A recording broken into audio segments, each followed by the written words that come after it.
The Sorrows of Young Werther. By J. W. von Goethe. Book I. May 4th. How happy I am that I am gone. My dear friend, what a thing is the heart of man. To leave you, from whom I have been inseparable, whom I love so dearly, and yet to feel happy. I know you will forgive me. Have not other attachments been specially appointed by fate to torment a head like mine? Poor Leonora. And yet I was not to blame.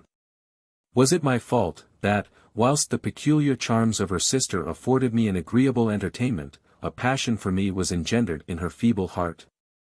And yet am I wholly blameless? Did I not encourage her emotions? Did I not feel charmed at those truly genuine expressions of nature, which, though but little mirthful in reality, so often amused us? Did I not, but oh! What is man, that he dares so to accuse himself? My dear friend, I promise you I will improve. I will no longer, as has ever been my habit, continue to ruminate on every petty vexation which fortune may dispense. I will enjoy the present, and the past shall be for me the past. No doubt you are right, my best of friends, there would be far less suffering amongst mankind, if men, and God knows why they are so fashioned, did not employ their imaginations so assiduously in recalling the memory of past sorrow, instead of bearing their present lot with equanimity. Be kind enough to inform my mother that I shall attend to her business to the best of my ability, and shall give her the earliest information about it. I have seen my aunt, and find that she is very far from being the disagreeable person our friends allege her to be. She is a lively, cheerful woman, with the best of hearts. I explained to her my mother's wrongs with regard to that part of her portion which has been withheld from her. She told me the motives and reasons of her own conduct, and the terms on which she is willing to give up the whole, and to do more than we have asked. In short, I cannot write further upon this subject at present. Only assure my mother that all will go on well. And I have again observed, my dear friend, in this trifling affair, that misunderstandings and neglect occasion more mischief in the world than even malice and wickedness. At all events, the two latter are of less frequent occurrence. In other respects I am very well off here. Solitude in this terrestrial paradise is a genial balm to my mind, and the young spring cheers with its bounteous promises my oftentimes misgiving heart. Every tree, every bush, is full of flowers. And one might wish himself transformed into a butterfly, to float about in this ocean of perfume, and find his whole existence in it. The town itself is disagreeable, but then, all around, you find an inexpressible beauty of nature. This induced the late Count M to lay out a garden on one of the sloping hills which here intersect each other with the most charming variety, and form the most lovely valleys. The garden is simple. And it is easy to perceive, even upon your first entrance, that the plan was not designed by a scientific gardener, but by a man who wished to give himself up here to the enjoyment of his own sensitive heart. Many a tear have I already shed to the memory of its departed master in a summer house which is now reduced to ruins, but was his favorite resort, and now is mine. I shall soon be master of the place. The gardener has become attached to me within the last few days, and he will lose nothing thereby. May 10th. A wonderful serenity has taken possession of my entire soul, like these sweet mornings of spring which I enjoy with my whole heart. I am alone, and feel the charm of existence in this spot, which was created for the bliss of souls like mine. I am so happy, my dear friend, so absorbed in the exquisite sense of mere tranquil existence, that I neglect my talents. I should be incapable of drawing a single stroke at the present moment, and yet I feel that I never was a greater artist than now. When, while the lovely valley teems with vapor around me, and the meridian sun strikes the upper surface of the impenetrable foliage of my trees, and but a few stray gleams steal into the inner sanctuary, I throw myself down among the tall grass by the trickling stream.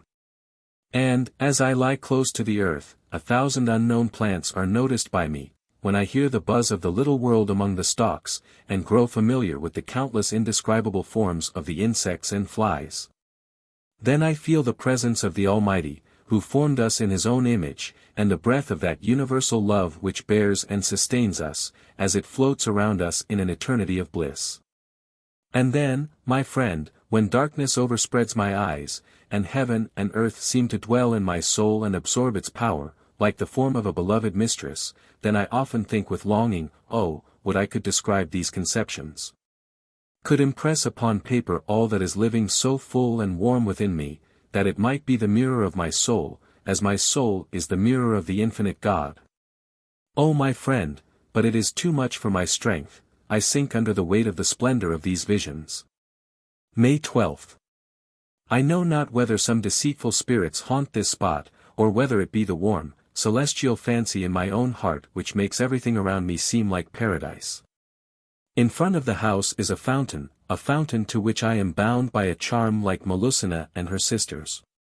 Descending a gentle slope, you come to an arch, where, some 20 steps lower down, water of the clearest crystal gushes from the marble rock. The narrow wall which encloses it above, the tall trees which encircle the spot, and the coolness of the place itself, everything imparts a pleasant but sublime impression. Not a day passes on which I do not spend an hour there. The young maidens come from the town to fetch water, innocent and necessary employment, and formerly the occupation of the daughters of kings. As I take my rest there, the idea of the old patriarchal life is awakened around me. I see them, our old ancestors, how they formed their friendships and contracted alliances at the fountain side, and I feel how fountains and streams were guarded by beneficent spirits. He who is a stranger to these sensations has never really enjoyed cool repose at the side of a fountain after the fatigue of a weary summer day. May 13th. You ask if you shall send me books. My dear friend, I beseech you, for the love of God, relieve me from such a yoke. I need no more to be guided, agitated, heated. My heart ferments sufficiently of itself. I want strains to lull me, and I find them to perfection in my Homer. Often do I strive to allay the burning fever of my blood, and you have never witnessed anything so unsteady, so uncertain, as my heart. But need I confess this to you, my dear friend, who have so often endured the anguish of witnessing my sudden transitions from sorrow to immoderate joy, and from sweet melancholy to violent passions? I treat my poor heart like a sick child, and gratify its every fancy. Do not mention this again, there are people who would censure me for it. May 15th. The common people of the place know me already, and love me, particularly the children. When at first I associated with them, and inquired in a friendly tone about their various trifles, some fancied that I wished to ridicule them, and turned from me in exceeding ill humor. I did not allow that circumstance to grieve me, I only felt most keenly what I have often before observed. Persons who can claim a certain rank keep themselves coldly aloof from the common people, as though they feared to lose their importance by the contact. Whilst wanton idlers, and such as are prone to bad joking, affect to descend to their level, only to make the poor people feel their impertinence all the more keenly. I know very well that we are not all equal, nor can be so. But it is my opinion that he who avoids the common people, in order not to lose their respect, is as much to blame as a coward who hides himself from his enemy because he fears defeat. The other day I went to the fountain, and found a young servant girl, who had set her pitcher on the lowest step, and looked around to see if one of her companions was approaching to place it on her head. I ran down, and looked at her. "Shall I help you, pretty lass?" said I. She blushed deeply. "Oh, sir," she exclaimed. "No ceremony," I replied. She adjusted her headgear, and I helped her. She thanked me, and ascended the steps. May 17th. I have made all sorts of acquaintances, but have as yet found no society. I know not what attraction I possess for the people, so many of them like me, and attach themselves to me. And then I feel sorry when the road we pursue together goes only a short distance. If you inquire what the people are like here, I must answer, the same as everywhere. The human race is but a monotonous affair. Most of them labor the greater part of their time for mere subsistence, and the scanty portion of freedom which remains to them so troubles them that they use every exertion to get rid of it.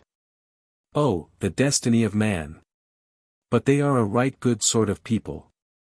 If I occasionally forget myself, and take part in the innocent pleasures which are not yet forbidden to the peasantry, and enjoy myself, for instance, with genuine freedom and sincerity, round a well-covered table, or arrange an excursion or a dance opportunely, and so forth, all this produces a good effect upon my disposition. Only I must forget that there lie dormant within me so many other qualities which moulder uselessly, and which I am obliged to keep carefully concealed. Ah! This thought affects my spirits fearfully. And yet to be misunderstood is the fate of the like of us. Alas, that the friend of my youth is gone! Alas, that I ever knew her! I might say to myself, you are a dreamer to seek what is not to be found here below. But she has been mine. I have possessed that heart, that noble soul, in whose presence I seemed to be more than I really was, because I was all that I could be. Good heavens! Did then a single power of my soul remain unexercised? In her presence could I not display, to its full extent, that mysterious feeling with which my heart embraces nature? Was not our intercourse a perpetual web of the finest emotions, of the keenest wit, the varieties of which, even in their very eccentricity, bore the stamp of genius? Alas! The few years by which she was my senior brought her to the grave before me. Never can I forget her firm mind or her heavenly patience. A few days ago I met a certain young a frank, open fellow, with a most pleasing countenance. He has just left the university, does not deem himself overwise, but believes he knows more than other people. He has worked hard, as I can perceive from many circumstances, and, in short, possesses a large stock of information. When he heard that I am drawing a good deal, and that I know Greek, two wonderful things for this part of the country, he came to see me, and displayed his whole store of learning, from Bateau to Wood. From De Piles to Winckelmann, he assured me he had read through the first part of Sulzer's theory, and also possessed a manuscript of Heine's work on the study of the antique. I allowed it all to pass. I have become acquainted, also, with a very worthy person, the district judge, a frank and open-hearted man. I am told it is a most delightful thing to see him in the midst of his children, of whom he has 9. His eldest daughter especially is highly spoken of. He has invited me to go and see him, and I intend to do so on the first opportunity. He lives at one of the royal hunting lodges, which can be reached from here in an hour and a half by walking, and which he obtained leave to inhabit after the loss of his wife, as it is so painful to him to reside in town and at the court. There have also come in my way a few other originals of a questionable sort, who are in all respects undesirable, and most intolerable in their demonstration of friendship. Goodbye. This letter will please you, it is quite historical. May 22nd. That the life of man is but a dream, many a man has surmised heretofore, and I, too, am everywhere pursued by this feeling. When I consider the narrow limits within which our active and inquiring faculties are confined. When I see how all our energies are wasted in providing for mere necessities, which again have no further end than to prolong a wretched existence. And then that all our satisfaction concerning certain subjects of investigation ends in nothing better than a passive resignation, whilst we amuse ourselves painting our prison walls with bright figures and brilliant landscapes. When I consider all this, Wilhelm, I am silent. I examine my own being, and find there a world, but a world rather of imagination and dim desires, than of distinctness and living power. Then everything swims before my senses, and I smile and dream while pursuing my way through the world. All learned professors and doctors are agreed that children do not comprehend the cause of their desires. But that the grown-up should wander about this earth like children, without knowing whence they come, or whither they go, influenced as little by fixed motives, but guided like them by biscuits, sugar plums, and the rod. This is what nobody is willing to acknowledge. And yet I think it is palpable. I know what you will say in reply.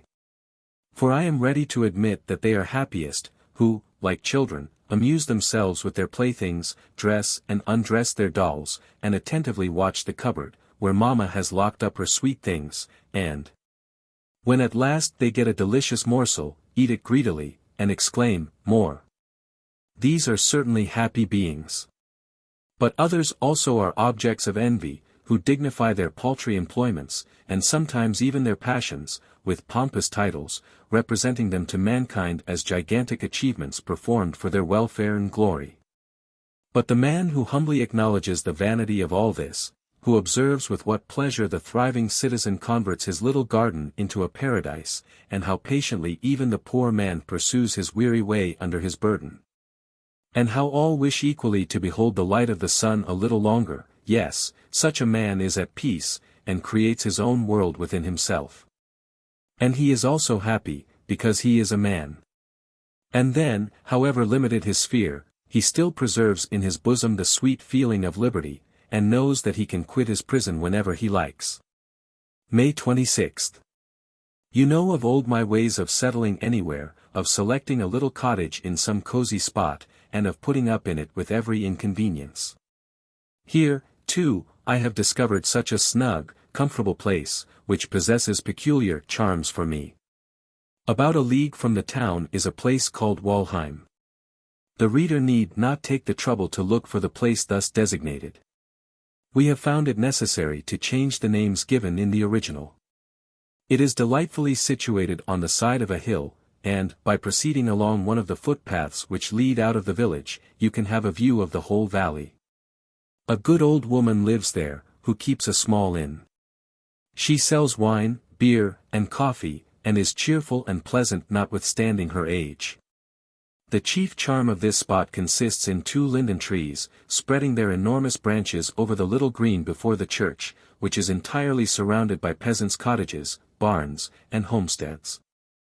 I have seldom seen a place so retired and peaceable, and there often have my table and chair brought out from the little inn, and drink my coffee there, and read my Homer. Accident brought me to the spot one fine afternoon, and I found it perfectly deserted.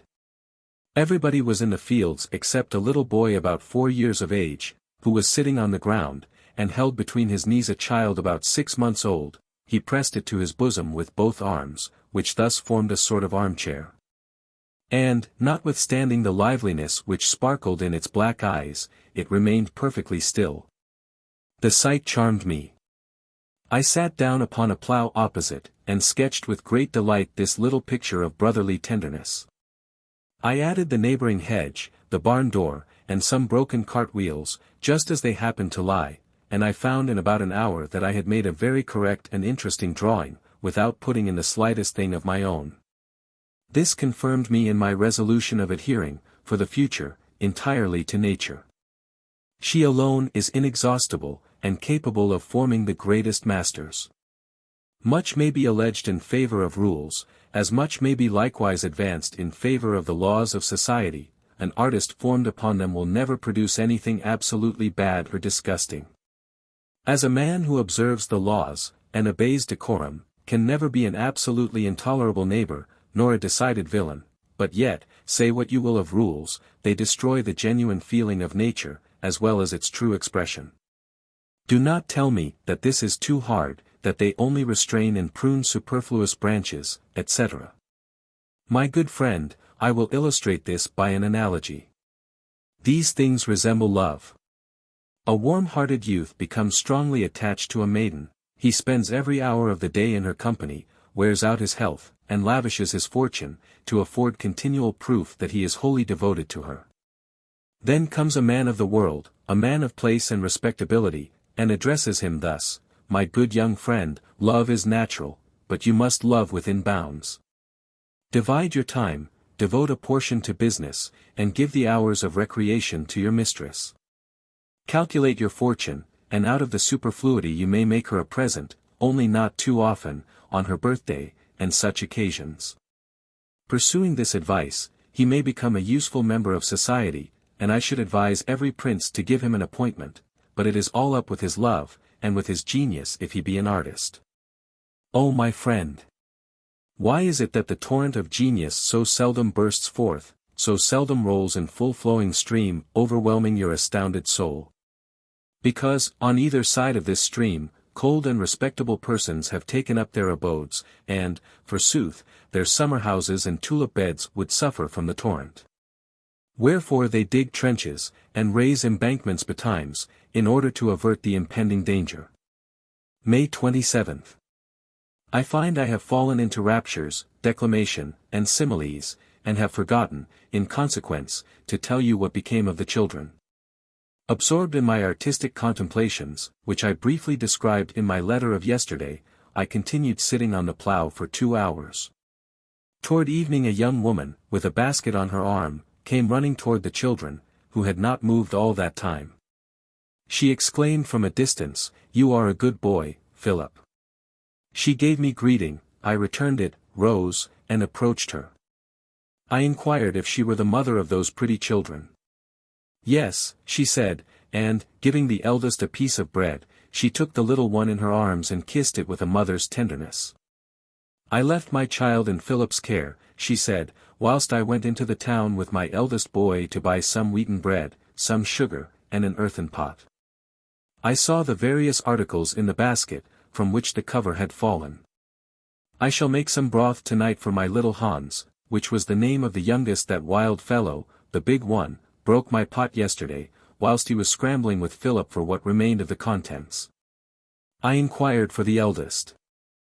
And she had scarcely time to tell me that he was driving a couple of geese home from the meadow, when he ran up, and handed Philip an osier twig. I talked a little longer with the woman, and found that she was the daughter of the schoolmaster, and that her husband was gone on a journey into Switzerland for some money a relation had left him. They wanted to cheat him, she said, and would not answer his letters, so he is gone there himself. I hope he has met with no accident, as I have heard nothing of him since his departure. I left the woman, with regret, giving each of the children a kreutzer, with an additional one for the youngest, to buy some wheaten bread for his broth when she went to town next, and so we parted. I assure you, my dear friend, when my thoughts are all in tumult, the sight of such a creature as this tranquillises my disturbed mind. She moves in a happy thoughtlessness within the confined circle of her existence. She supplies her wants from day to day, and, when she sees the leaves fall, they raise no other idea in her mind than that winter is approaching. Since that time I have gone out there frequently. The children have become quite familiar with me. And each gets a lump of sugar when I drink my coffee, and they share my milk and bread and butter in the evening. They always receive their kreutzer on Sundays, for the good woman has orders to give it to them when I do not go there after evening service. They are quite at home with me, tell me everything. And I am particularly amused with observing their tempers, and the simplicity of their behavior, when some of the other village children are assembled with them. It has given me a deal of trouble to satisfy the anxiety of the mother, lest, as she says, they should inconvenience the gentleman. May 30th. What I have lately said of painting is equally true with respect to poetry. It is only necessary for us to know what is really excellent, and venture to give it expression, and that is saying much in few words. Today I have had a scene, which, if literally related, would make the most beautiful idyll in the world. But why should I talk of poetry and scenes and idylls? Can we never take pleasure in nature without having recourse to art? If you expect anything grand or magnificent from this introduction, you will be sadly mistaken. It relates merely to a peasant lad, who has excited in me the warmest interest. As usual, I shall tell my story badly, and you, as usual, will think me extravagant. It is Wahlheim once more, always Wahlheim, which produces these wonderful phenomena. A party had assembled outside the house under the linden trees, to drink coffee. The company did not exactly please me, and, under one pretext or another, I lingered behind. A peasant came from an adjoining house, and set to work arranging some part of the same plough which I had lately sketched. His appearance pleased me. And I spoke to him, inquired about his circumstances, made his acquaintance, and, as is my wont with persons of that class, was soon admitted into his confidence. He said he was in the service of a young widow, who set great store by him. He spoke so much of his mistress, and praised her so extravagantly, that I could soon see he was desperately in love with her. She is no longer young, he said, and she was treated so badly by her former husband that she does not mean to marry again. From his account it was so evident what incomparable charms she possessed for him, and how ardently he wished she would select him to extinguish the recollection of her first husband's misconduct, that I should have to repeat his own words in order to describe the depth of the poor fellow's attachment, truth, and devotion. It would, in fact, require the gifts of a great poet to convey the expression of his features, the harmony of his voice, and the heavenly fire of his eye. No words can portray the tenderness of his every movement and of every feature, no effort of mine could do justice to the scene. His alarm lest I should misconceive his position with regard to his mistress, or question the propriety of her conduct, touched me particularly. The charming manner with which he described her form and person, which, without possessing the graces of youth, won and attached him to her, is inexpressible, and must be left to the imagination. I have never in my life witnessed or fancied or conceived the possibility of such intense devotion, such ardent affections, united with so much purity. Do not blame me if I say that the recollection of this innocence and truth is deeply impressed upon my very soul, that this picture of fidelity and tenderness haunts me everywhere, and that my own heart, as though enkindled by the flame, glows and burns within me. I mean now to try and see her as soon as I can, or perhaps, on second thoughts, I had better not. It is better I should behold her through the eyes of her lover. To my sight, perhaps, she would not appear as she now stands before me, and why should I destroy so sweet a picture? June 16. Why do I not write to you? You lay claim to learning, and ask such a question. You should have guessed that I am well, that is to say, in a word, I have made an acquaintance who has won my heart. I know not. To give you a regular account of the manner in which I have become acquainted with the most amiable of women would be a difficult task. I am a happy and contented mortal, but a poor historian. An angel. Nonsense. Everybody so describes his mistress. And yet I find it impossible to tell you how perfect she is, or why she is so perfect. Suffice it to say she has captivated all my senses. So much simplicity with so much understanding, so mild, and yet so resolute, a mind so placid, and a life so active. But all this is ugly balderdash, which expresses not a single character nor feature. Some other time, but no, not some other time, now, this very instant, will I tell you all about it. Now or never. Well, between ourselves, since I commenced my letter, I have been 3 times on the point of throwing down my pen, of ordering my horse, and riding out. And yet I vowed this morning that I would not ride today, and yet every moment I am rushing to the window to see how high the sun is. I could not restrain myself, go to her I must. I have just returned, Wilhelm. And whilst I am taking supper I will write to you. What a delight it was for my soul to see her in the midst of her dear, beautiful children, 8 brothers and sisters. But, if I proceed thus, you will be no wiser at the end of my letter than you were at the beginning. Attend, then, and I will compel myself to give you the details. I mentioned to you the other day that I had become acquainted with S., the district judge, and that he had invited me to go and visit him in his retirement, or rather in his little kingdom. But I neglected going, and perhaps should never have gone, if chance had not discovered to me the treasure which lay concealed in that retired spot. Some of our young people had proposed giving a ball in the country, at which I consented to be present. I offered my hand for the evening to a pretty and agreeable, but rather commonplace, sort of girl from the immediate neighborhood. And it was agreed that I should engage a carriage, and call upon Charlotte, with my partner and her aunt, to convey them to the ball. My companion informed me, as we drove along through the park to the hunting lodge, that I should make the acquaintance of a very charming young lady. Take care, added the aunt, that you do not lose your heart. Why, said I. Because she is already engaged to a very worthy man, she replied, who is gone to settle his affairs upon the death of his father, and will succeed to a very considerable inheritance. This information possessed no interest for me. When we arrived at the gate, the sun was setting behind the tops of the mountains. The atmosphere was heavy, and the ladies expressed their fears of an approaching storm, as masses of low black clouds were gathering in the horizon. I relieved their anxieties by pretending to be weather-wise, although I myself had some apprehensions lest our pleasure should be interrupted. I alighted, and a maid came to the door, and requested us to wait a moment for her mistress.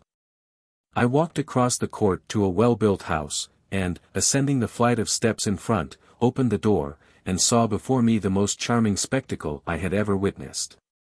6 children, from 11 to 2 years old, were running about the hall, and surrounding a lady of middle height, with a lovely figure, dressed in a robe of simple white, trimmed with pink ribbons. She was holding a rye loaf in her hand, and was cutting slices for the little ones all around, in proportion to their age and appetite. She performed her task in a graceful and affectionate manner.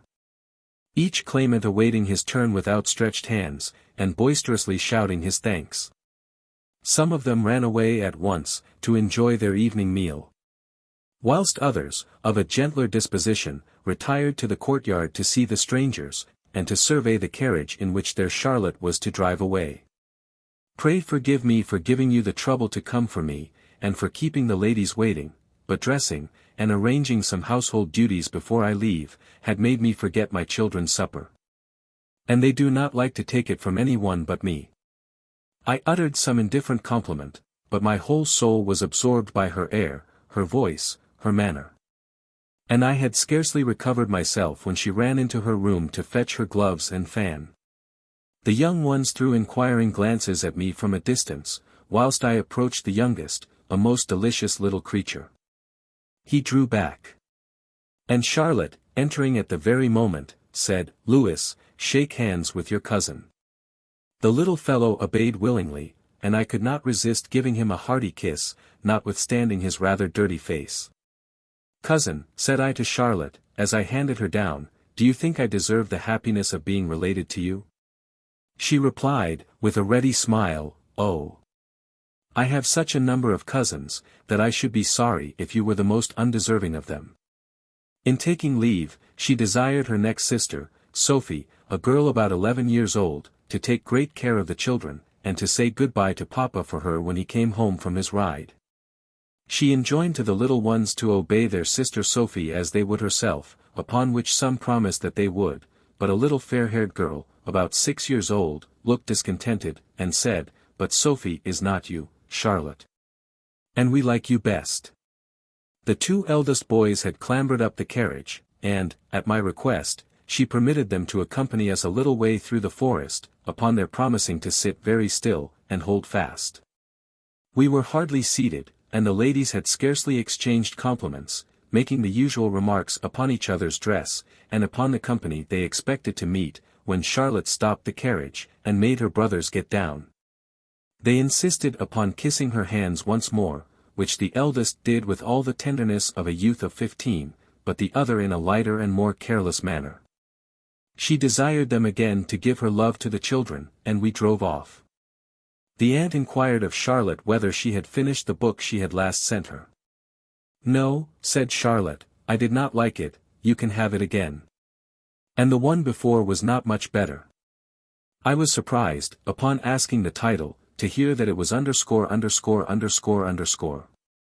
We feel obliged to suppress the passage in the letter, to prevent any one from feeling aggrieved. Although no author need pay much attention to the opinion of a mere girl, or that of an unsteady young man.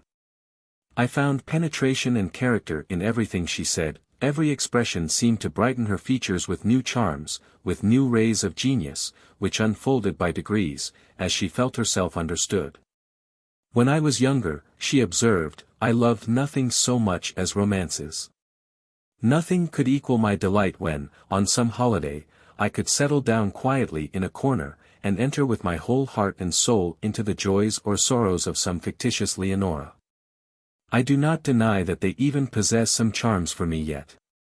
But I read so seldom, that I prefer books suited exactly to my taste. And I like those authors best whose scenes describe my own situation in life, and the friends who are about me, whose stories touch me with interest, from resembling my own homely existence, which, without being absolutely paradise, is, on the whole, a source of indescribable happiness. I endeavored to conceal the emotion which these words occasioned, but it was of slight avail.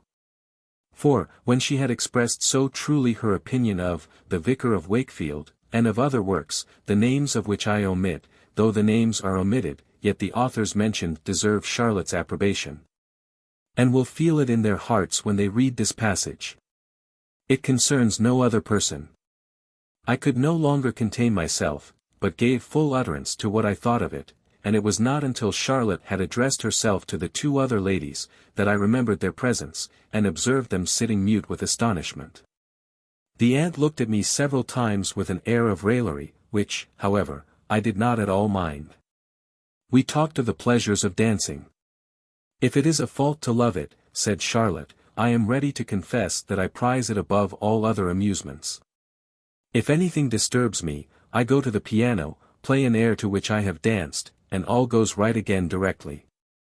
You, who know me, can fancy how steadfastly I gazed upon her rich dark eyes during these remarks, how my very soul gloated over her warm lips and fresh, glowing cheeks, how I became quite lost in the delightful meaning of her words, so much so that I scarcely heard the actual expressions. In short, I alighted from the carriage like a person in a dream, and was so lost to the dim world around me, that I scarcely heard the music which resounded from the illuminated ballroom. The two Messrs. Anran and a certain N. I cannot trouble myself with the names, who were the aunt's and Charlotte's partners, received us at the carriage door, and took possession of their ladies, whilst I followed with mine. We commenced with a minuet. I led out one lady after another, and precisely those who were the most disagreeable could not bring themselves to leave off. Charlotte and her partner began an English country dance, and you must imagine my delight when it was their turn to dance the figure with us. You should see Charlotte dance. She dances with her whole heart and soul, her figure is all harmony, elegance, and grace, as if she were conscious of nothing else, and had no other thought or feeling, and, doubtless, for the moment, every other sensation is extinct.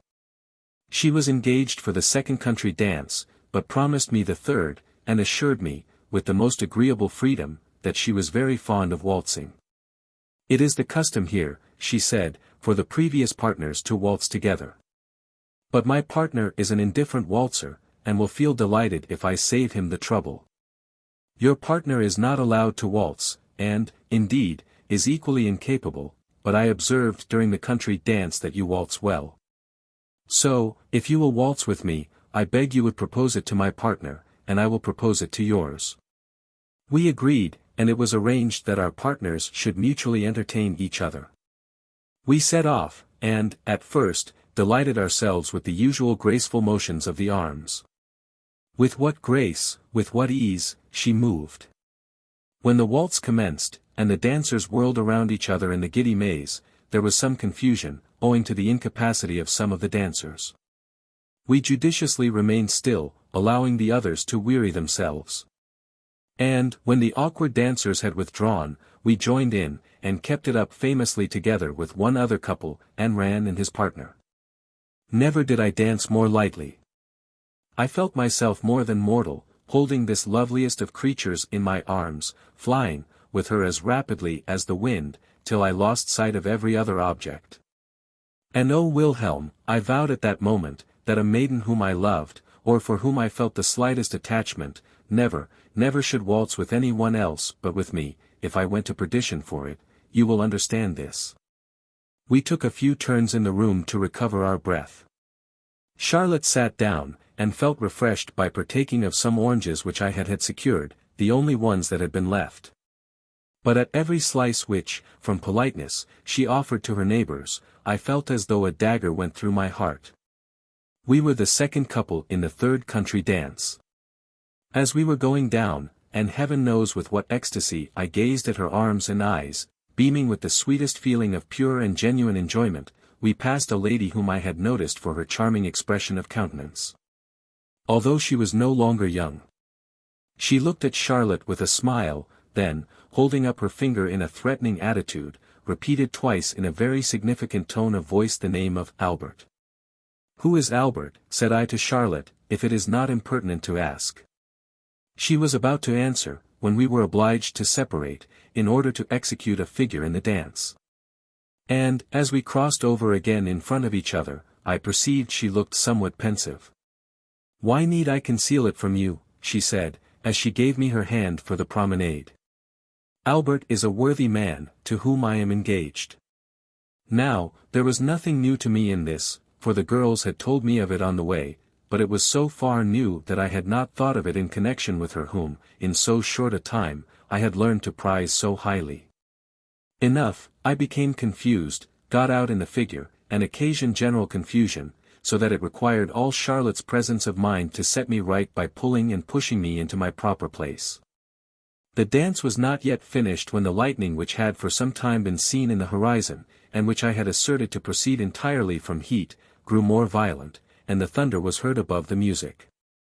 When any distress or terror surprises us in the midst of our amusements, it naturally makes a deeper impression than at other times, either because the contrast makes us more keenly susceptible, or rather perhaps because our senses are then more open to impressions, and the shock is consequently stronger. To this cause I must ascribe the fright and shrieks of the ladies. One sagaciously sat down in a corner with her back to the window, and held her fingers to her ears, a second knelt down before her, and hid her face in her lap. A third threw herself between them, and embraced her sister with 1,000 tears. Some insisted on going home.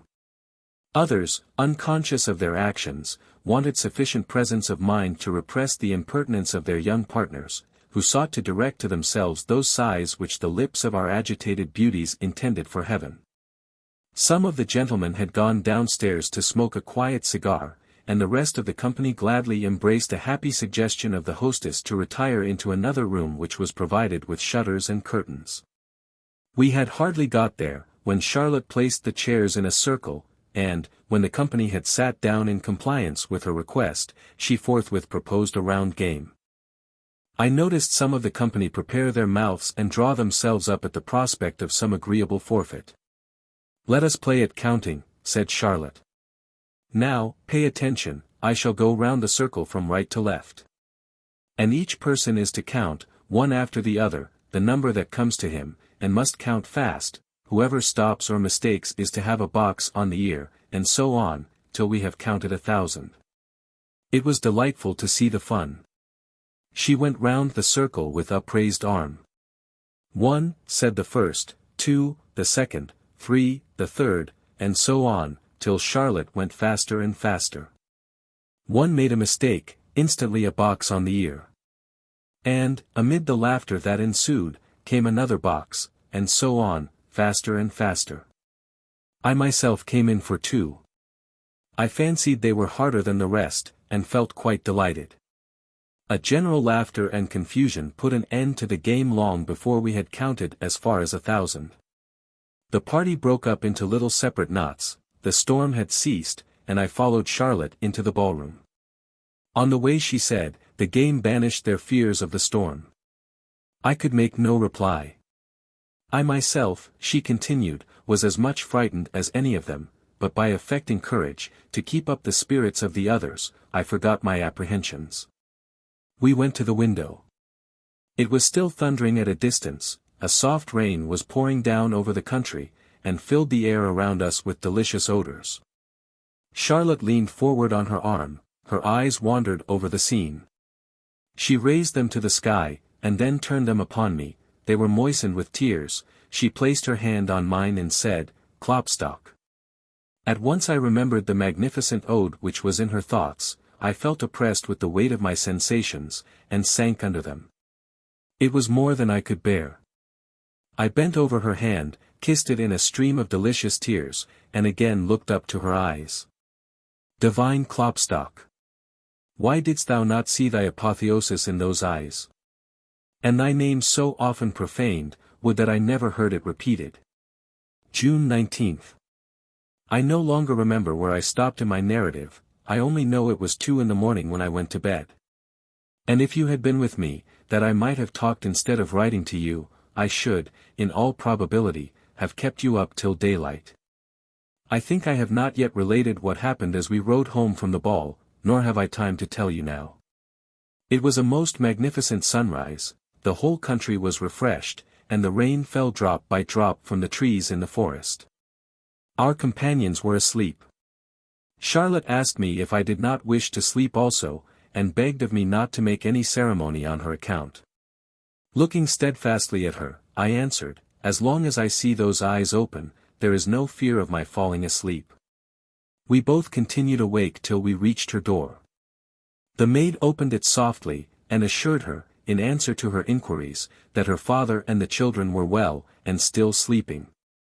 I left her asking permission to visit her in the course of the day. She consented, and I went, and, since that time, sun, moon, and stars may pursue their course, I know not whether it is day or night, the whole world is nothing to me. June 21st. My days are as happy as those reserved by God for His elect. And, whatever be my fate hereafter, I can never say that I have not tasted joy, the purest joy of life. You know Wahlheim. I am now completely settled there.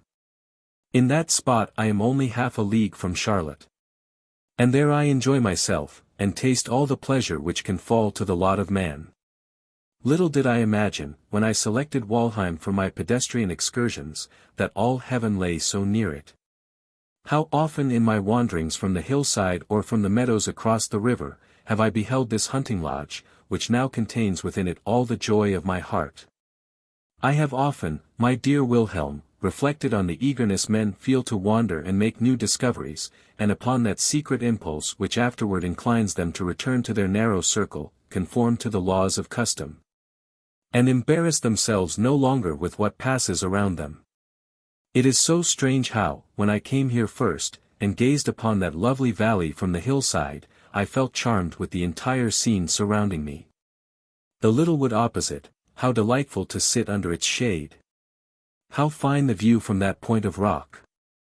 Then, that delightful chain of hills, and the exquisite valleys at their feet! Could I but wander and lose myself amongst them! I went, and returned without finding what I wished. Distance, my friend, is like futurity. A dim vastness is spread before our souls, the perceptions of our mind are as obscure as those of our vision. And we desire earnestly to surrender up our whole being, that it may be filled with the complete and perfect bliss of one glorious emotion. But alas!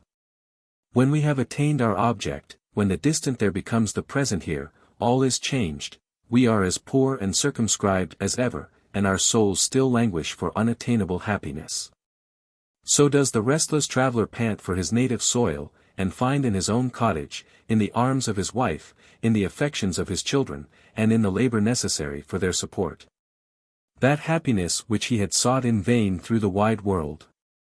When, in the morning at sunrise, I go out to Wahlheim, and with my own hands gather in the garden the peas which are to serve for my dinner, when I sit down to shell them, and read my Homer during the intervals, and then, selecting a saucepan from the kitchen, fetch my own butter, put my mess on the fire, cover it up, and sit down to stir it as occasion requires, I figure to myself the illustrious suitors of Penelope, killing, dressing, and preparing their own oxen and swine. Nothing fills me with a more pure and genuine sense of happiness than those traits of patriarchal life which, thank heaven, I can imitate without affectation.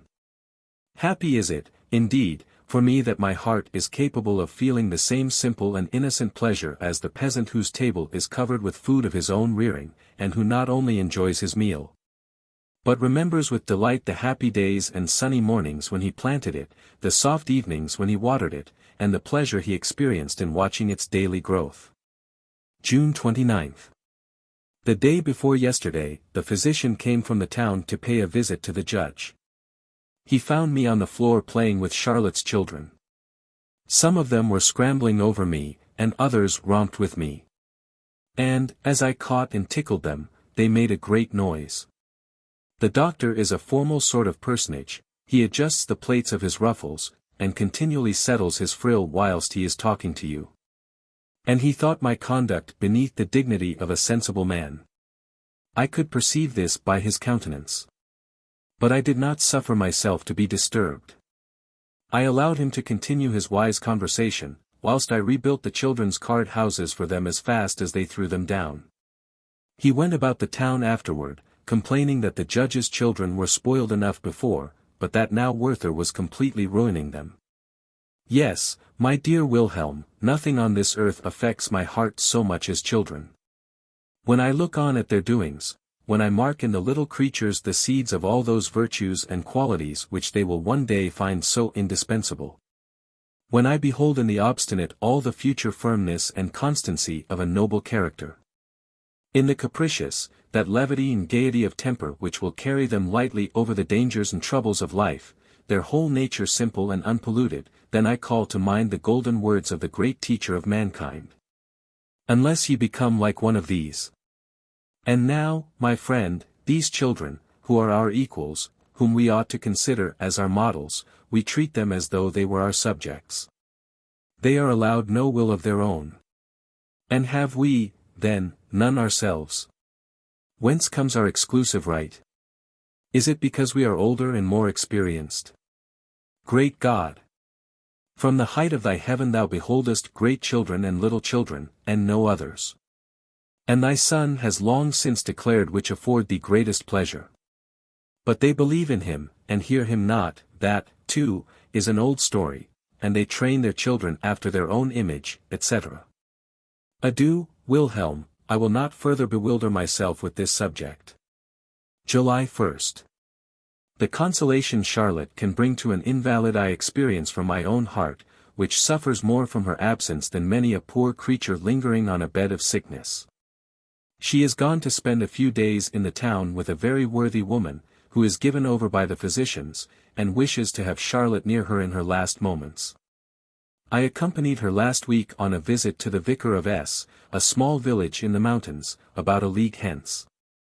We arrived about 4 o'clock. Charlotte had taken her little sister with her. When we entered the vicarage court, we found the good old man sitting on a bench before the door, under the shade of 2 large walnut trees.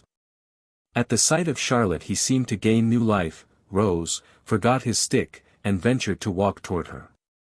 She ran to him, and made him sit down again. Then, placing herself by his side, she gave him a number of messages from her father, and then caught up his youngest child, a dirty, ugly little thing, the joy of his old age, and kissed it. I wish you could have witnessed her attention to this old man, how she raised her voice on account of his deafness, how she told him of healthy young people, who had been carried off when it was least expected. Praised the virtues of Carlsbad, and commended his determination to spend the ensuing summer there, and assured him that he looked better and stronger than he did when she saw him last. I, in the meantime, paid attention to his good lady.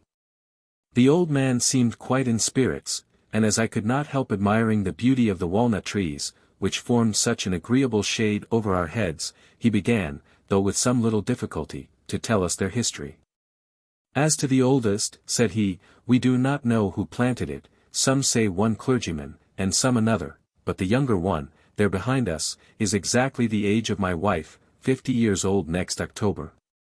Her father planted it in the morning, and in the evening she came into the world. My wife's father was my predecessor here, and I cannot tell you how fond he was of that tree, and it is fully as dear to me. Under the shade of that very tree, upon a log of wood, my wife was seated knitting, when I, a poor student, came into this court for the first time, just 27 years ago. Charlotte inquired for his daughter. He said she was gone with her Schmidt to the meadows, and was with the haymakers. The old man then resumed his story, and told us how his predecessor had taken a fancy to him, as had his daughter likewise. And how he had become first his curate, and subsequently his successor. He had scarcely finished his story when his daughter returned through the garden, accompanied by the above-mentioned Herr Schmidt. She welcomed Charlotte affectionately, and I confess I was much taken with her appearance. She was a lively-looking, good-humored brunette, quite competent to amuse one for a short time in the country. Her lover, for such Herr Schmidt evidently appeared to be, was a polite, reserved personage, and would not join our conversation, notwithstanding all Charlotte's endeavors to draw him out. I was much annoyed at observing, by his countenance, that his silence did not arise from want of talent, but from caprice and ill humor. This subsequently became very evident, when we set out to take a walk, and Frederica joining Charlotte, with whom I was talking, the worthy gentleman's face, which was naturally rather sombre, became so dark and angry that Charlotte was obliged to touch my arm, and remind me that I was talking too much to Frederica. Nothing distresses me more than to see men torment each other. Particularly when in the flower of their age, in the very season of pleasure, they waste their few short days of sunshine in quarrels and disputes, and only perceive their error when it is too late to repair it. This thought dwelt upon my mind. And in the evening, when we returned to the vicar's, and were sitting round the table with our bread and milk, the conversation turned on the joys and sorrows of the world. I could not resist the temptation to inveigh bitterly against ill humor. We are apt, said I, to complain, but, with very little cause, that our happy days are few, and our evil days many. If our hearts were always disposed to receive the benefits heaven sends us, we should acquire strength to support evil when it comes. But, observed the vicar's wife, we cannot always command our tempers, so much depends upon the constitution. When the body suffers, the mind is ill at ease. I acknowledge that, I continued. But we must consider such a disposition in the light of a disease, and inquire whether there is no remedy for it. I should be glad to hear one, said Charlotte. At least, I think very much depends upon ourselves. I know it is so with me. When anything annoys me, and disturbs my temper, I hasten into the garden, hum a couple of country dances, and it is all right with me directly. That is what I meant, I replied. Ill humor resembles indolence, it is natural to us.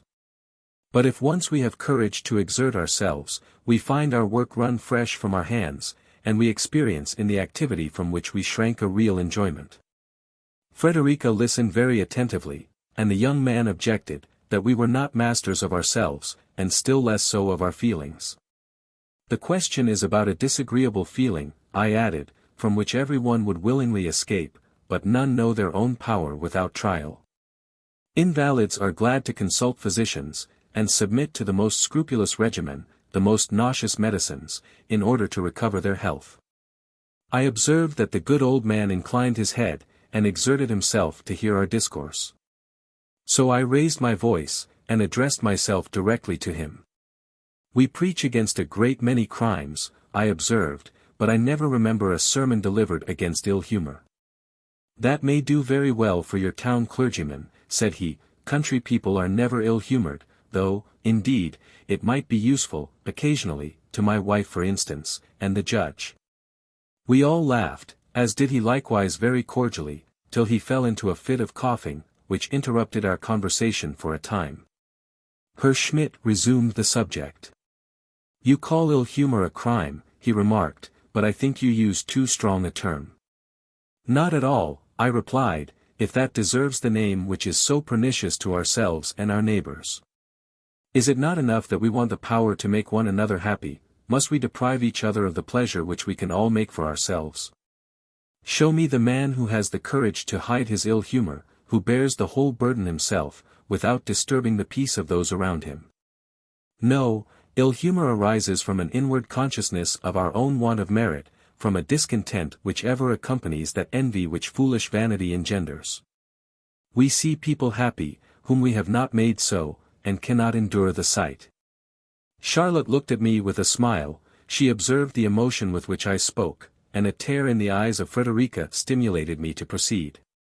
Woe unto those, I said, who use their power over a human heart to destroy the simple pleasures it would naturally enjoy.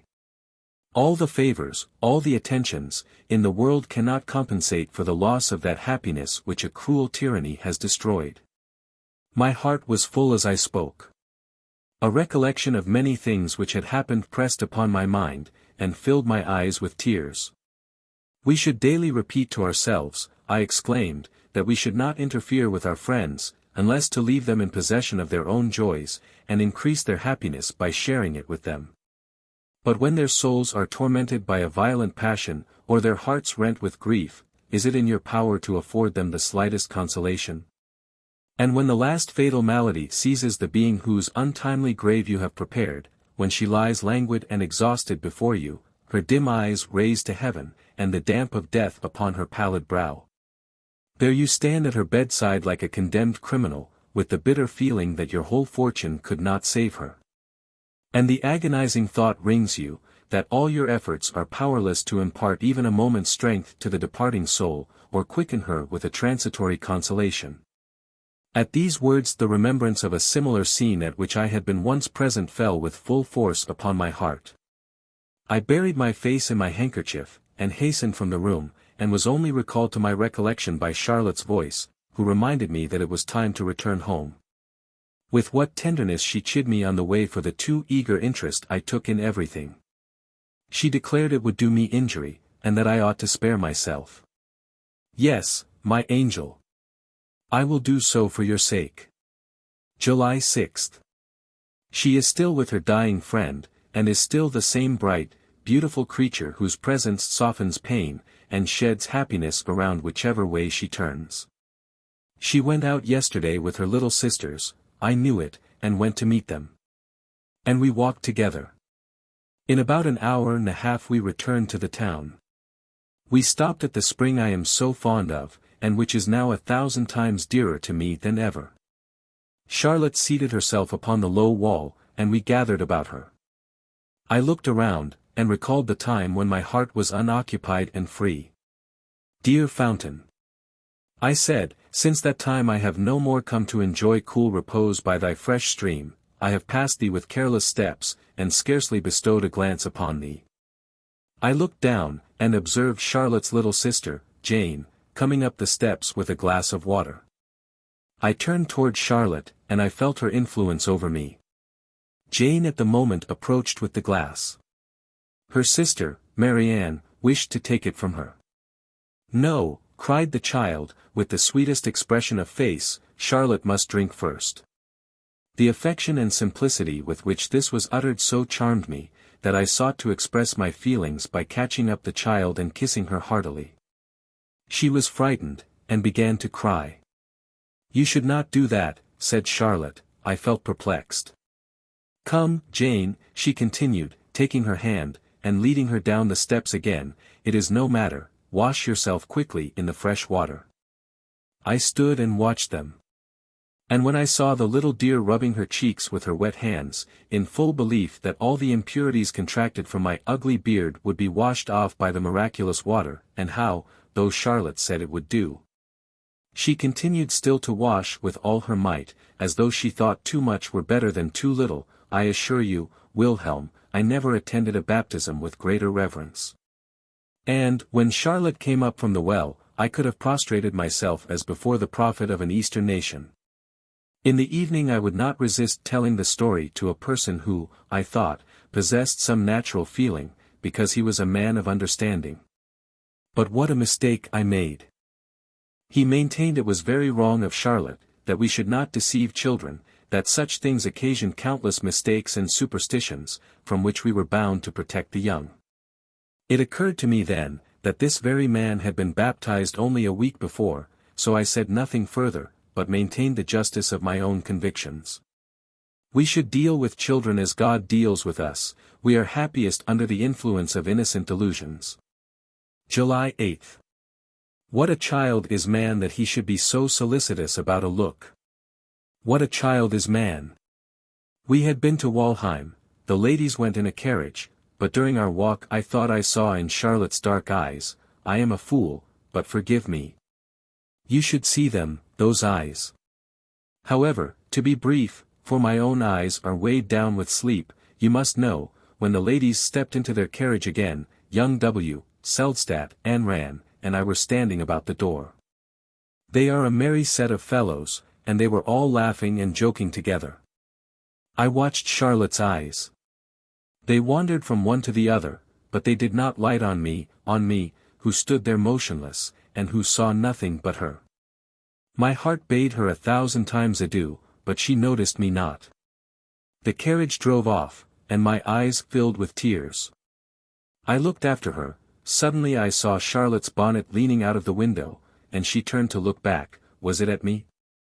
My dear friend, I know not, and in this uncertainty I find consolation. Perhaps she turned to look at me.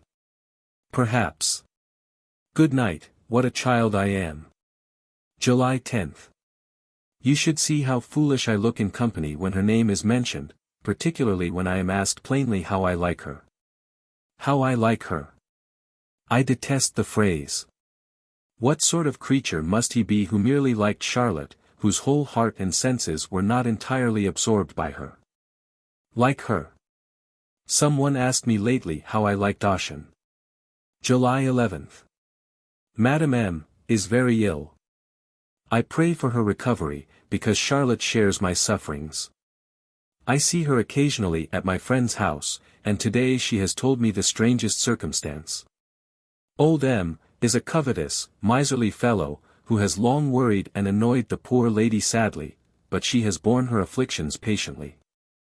A few days ago, when the physician informed us that her recovery was hopeless, she sent for her husband. Charlotte was present, and addressed him thus: I have something to confess, which, after my decease, may occasion trouble and confusion.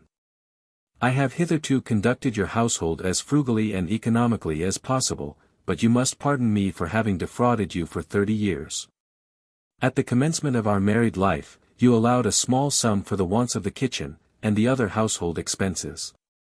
When our establishment increased and our property grew larger, I could not persuade you to increase the weekly allowance in proportion. In short, you know, that, when our wants were greatest, you required me to supply everything with 7 florins a week. I took the money from you without an observation, but made up the weekly deficiency from the money chest, as nobody would suspect your wife of robbing the household bank. But I have wasted nothing, and should have been content to meet my eternal judge without this confession, if she, upon whom the management of your establishment will devolve after my decease, would be free from embarrassment upon your insisting that the allowance made to me, your former wife, was sufficient. I talked with Charlotte of the inconceivable manner in which men allow themselves to be blinded, how any one could avoid suspecting some deception, when 7 florins only were allowed to defray expenses twice as great. But I have myself known people who believed, without any visible astonishment, that their house possessed the prophet's never-failing cruse of oil. July 13th. No, I am not deceived. In her dark eyes I read a genuine interest in me and in my fortunes. Yes, I feel it, and I may believe my own heart which tells me, dare I say it, dare I pronounce the divine words, that she loves me.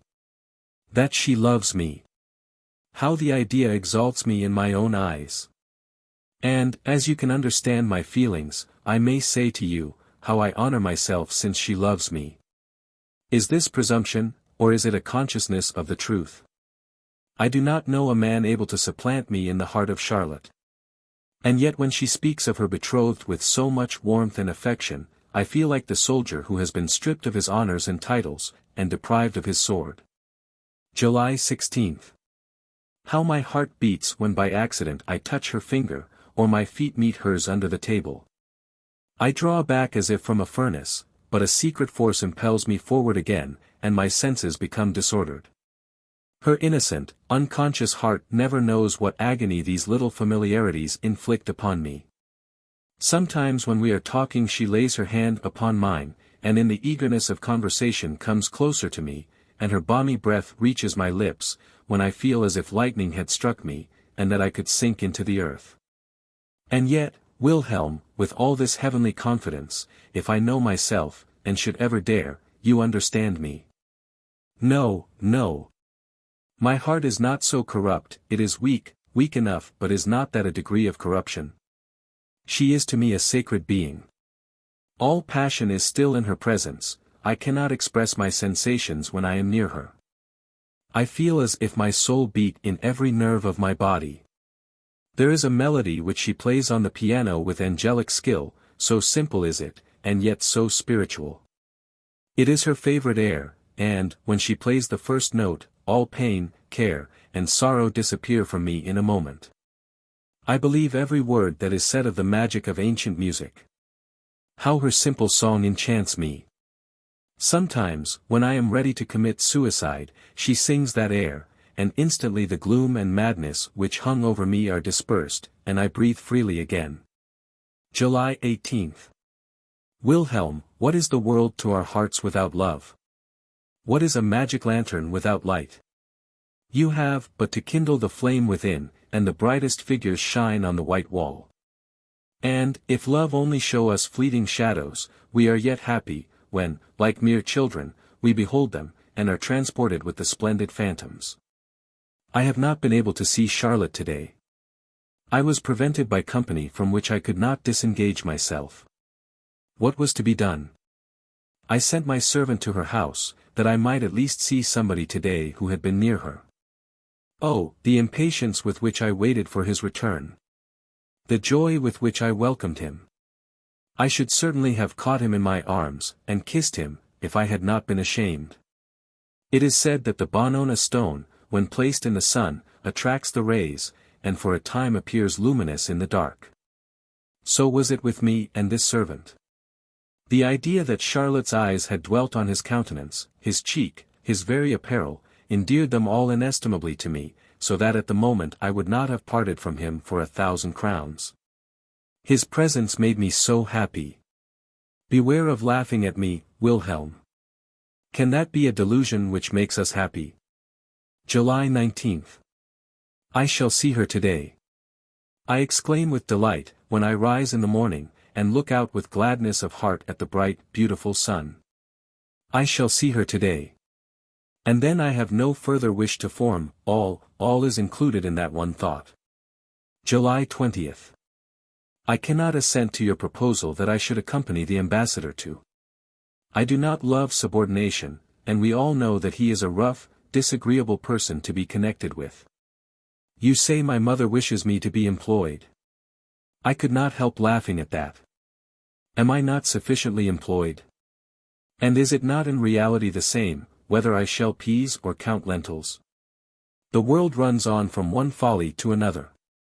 And the man who, solely from regard to the opinion of others, and without any wish or necessity of his own, toils after gold, honor, or any other phantom, is no better than a fool.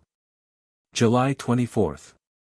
You insist so much on my not neglecting my drawing, that it would be as well for me to say nothing as to confess how little I have lately done. I never felt happier, I never understood nature better, even down to the veriest stem or smallest blade of grass. And yet I am unable to express myself, my powers of execution are so weak, everything seems to swim and float before me, so that I cannot make a clear, bold outline. But I fancy I should succeed better if I had some clay or wax to model. I shall try, if this state of mind continues much longer, and will take to modeling, if I only need dough. I have commenced Charlotte's portrait 3 times, and have as often disgraced myself. This is the more annoying, as I was formerly very happy in taking likenesses. I have since sketched her profile, and must content myself with that. July 25th. Yes, dear Charlotte. I will order and arrange everything.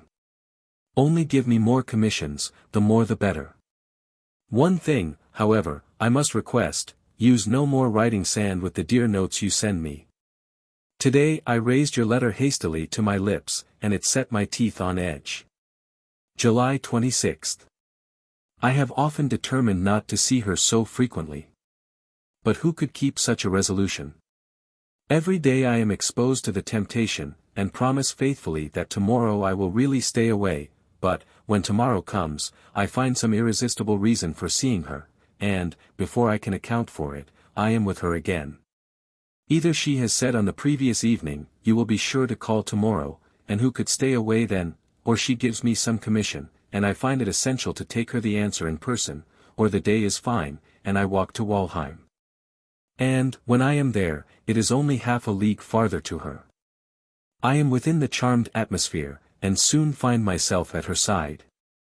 My grandmother used to tell us a story of a mountain of lodestone. When any vessels came near it, they were instantly deprived of their ironwork, the nails flew to the mountain, and the unhappy crew perished amidst the disjointed planks.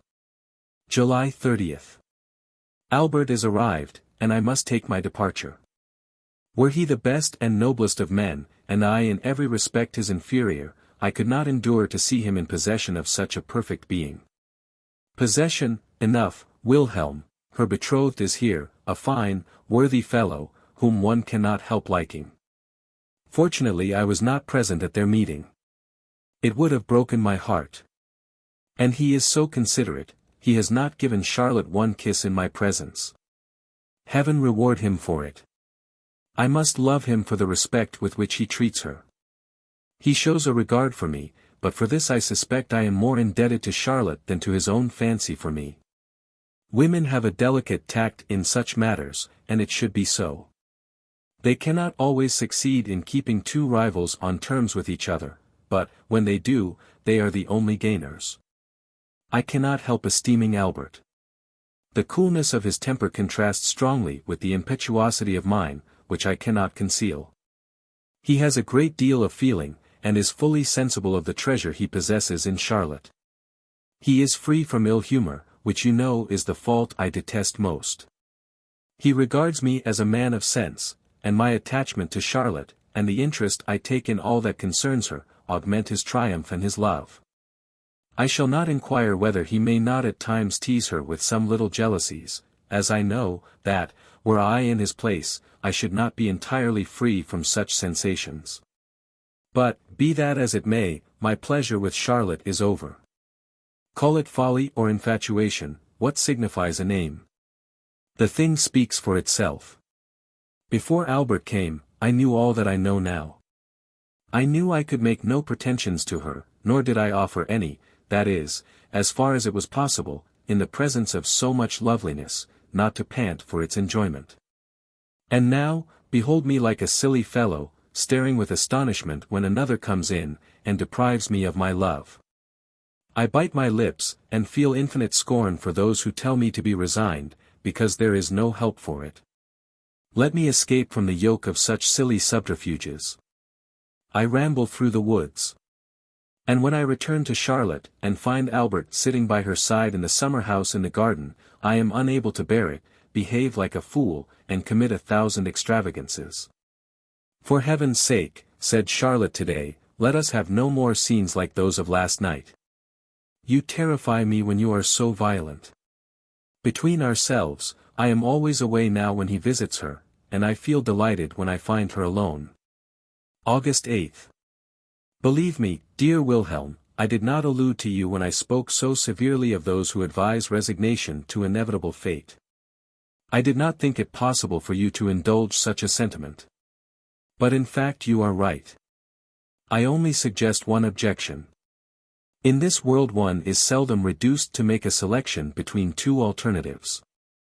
There are as many varieties of conduct and opinion as there are turns of feature between an aquiline nose and a flat one. You will, therefore, permit me to concede your entire argument, and yet contrive means to escape your dilemma. Your position is this, I hear you say, either you have hopes of obtaining Charlotte, or you have none. Well, in the first case, pursue your course, and press on to the fulfillment of your wishes. In the second, be a man, and shake off a miserable passion, which will enervate and destroy you. My dear friend, this is well and easily said. But would you require a wretched being, whose life is slowly wasting under a lingering disease, to dispatch himself at once by the stroke of a dagger? Does not the very disorder which consumes his strength deprive him of the courage to effect his deliverance? You may answer me, if you please, with a similar analogy, who would not prefer the amputation of an arm to the perilling of life by doubt and procrastination. But I know not if I am right, and let us leave these comparisons. Enough. There are moments, Wilhelm, when I could rise up and shake it all off, and when, if I only knew where to go, I could fly from this place. The same evening. My diary, which I have for some time neglected, came before me today. And I am amazed to see how deliberately I have entangled myself step by step. To have seen my position so clearly, and yet to have acted so like a child. Even still I behold the result plainly, and yet have no thought of acting with greater prudence. August 10th. If I were not a fool, I could spend the happiest and most delightful life here. So many agreeable circumstances, and of a kind to ensure a worthy man's happiness, are seldom united. Alas! I feel it too sensibly, the heart alone makes our happiness. To be admitted into this most charming family, to be loved by the father as a son, by the children as a father, and by Charlotte. Then the noble Albert, who never disturbs my happiness by any appearance of ill humor, receiving me with the heartiest affection, and loving me, next to Charlotte, better than all the world. Wilhelm, you would be delighted to hear us in our rambles, and conversations about Charlotte. Nothing in the world can be more absurd than our connection, and yet the thought of it often moves me to tears. He tells me sometimes of her excellent mother, how, upon her deathbed, she had committed her house and children to Charlotte, and had given Charlotte herself in charge to him, how, since that time, a new spirit had taken possession of her. How, in care and anxiety for their welfare, she became a real mother to them, how every moment of her time was devoted to some labor of love in their behalf, and yet her mirth and cheerfulness had never forsaken her. I walk by his side, pluck flowers by the way, arrange them carefully into a nosegay, then fling them into the first stream I pass, and watch them as they float gently away. I forget whether I told you that Albert is to remain here. He has received a government appointment, with a very good salary, and I understand he is in high favor at court. I have met few persons so punctual and methodical in business. August 12th. Certainly Albert is the best fellow in the world. I had a strange scene with him yesterday. I went to take leave of him, for I took it into my head to spend a few days in these mountains, from where I now write to you. As I was walking up and down his room, my eye fell upon his pistols. "Lend me those pistols," said I, "for my journey." "By all means," he replied, "if you will take the trouble to load them, for they only hang there for form." I took down one of them. And he continued, "Ever since I was near suffering for my extreme caution, I will have nothing to do with such things." I was curious to hear the story. "I was staying," said he, "some 3 months ago, at a friend's house in the country. I had a brace of pistols with me, unloaded, and I slept without any anxiety. One rainy afternoon I was sitting by myself, doing nothing, when it occurred to me I do not know how that the house might be attacked, that we might require the pistols, that we might in short, you know how we go on fancying. When we have nothing better to do. I gave the pistols to the servant, to clean and load. He was playing with the maid, and trying to frighten her, when the pistol went off, God knows how, the ramrod was in the barrel. And it went straight through her right hand, and shattered the thumb. I had to endure all the lamentation, and to pay the surgeon's bill, so, since that time, I have kept all my weapons unloaded. But, my dear friend, what is the use of prudence? We can never be on our guard against all possible dangers. However, now, you must know I can tolerate all men till they come to, however, for it is self-evident that every universal rule must have its exceptions. But he is so exceedingly accurate, that, if he only fancies he has said a word too precipitate, or too general, or only half true, he never ceases to qualify, to modify, and extenuate, till at last he appears to have said nothing at all. Upon this occasion, Albert was deeply immersed in his subject, I ceased to listen to him, and became lost in reverie. With a sudden motion, I pointed the mouth of the pistol to my forehead, over the right eye. "What do you mean?" cried Albert, turning back the pistol. "It is not loaded," said I, and even if not, he answered with impatience, "What can you mean? I cannot comprehend how a man can be so mad as to shoot himself, and the bare idea of it shocks me." "But why should any one," said I, "in speaking of an action, venture to pronounce it mad or wise, or good or bad? What is the meaning of all this? Have you carefully studied the secret motives of our actions? Do you understand, can you explain the causes which occasion them, and make them inevitable? If you can, you will be less hasty with your decision. But you will allow," said Albert, "that some actions are criminal, let them spring from whatever motives they may." I granted it, and shrugged my shoulders. "But still, my good friend," I continued, "there are some exceptions here too. Theft is a crime. But the man who commits it from extreme poverty, with no design but to save his family from perishing, is he an object of pity, or of punishment? Who shall throw the first stone at a husband, who, in the heat of just resentment, sacrifices his faithless wife and her perfidious seducer? Or at the young maiden, who, in her weak hour of rapture, forgets herself in the impetuous joys of love. Even our laws, cold and cruel as they are, relent in such cases, and withhold their punishment. That is quite another thing, said Albert. Because a man under the influence of violent passion loses all power of reflection, and is regarded as intoxicated or insane. Oh! You people of sound understandings, I replied, smiling, are ever ready to exclaim, extravagance, and madness, and intoxication. You moral men are so calm and so subdued. You abhor the drunken man, and detest the extravagant. You pass by, like the Levite, and thank God, like the Pharisee, that you are not like one of them. I have been more than once intoxicated, my passions have always bordered on extravagance, I am not ashamed to confess it. For I have learned, by my own experience, that all extraordinary men, who have accomplished great and astonishing actions, have ever been decried by the world as drunken or insane. And in private life, too, is it not intolerable that no one can undertake the execution of a noble or generous deed, without giving rise to the exclamation that the doer is intoxicated or mad? Shame upon you, ye sages! This is another of your extravagant humors, said Albert. You always exaggerate a case, and in this matter you are undoubtedly wrong. For we were speaking of suicide, which you compare with great actions, when it is impossible to regard it as anything but a weakness. It is much easier to die than to bear a life of misery with fortitude. I was on the point of breaking off the conversation, for nothing puts me so completely out of patience as the utterance of a wretched commonplace when I am talking from my inmost heart. However, I composed myself, for I had often heard the same observation with sufficient vexation, and I answered him, therefore, with a little warmth, you call this a weakness, beware of being led astray by appearances. When a nation, which has long groaned under the intolerable yoke of a tyrant, rises at last and throws off its chains, do you call that weakness? The man who, to rescue his house from the flames, finds his physical strength redoubled, so that he lifts burdens with ease, which, in the absence of excitement, he could scarcely move.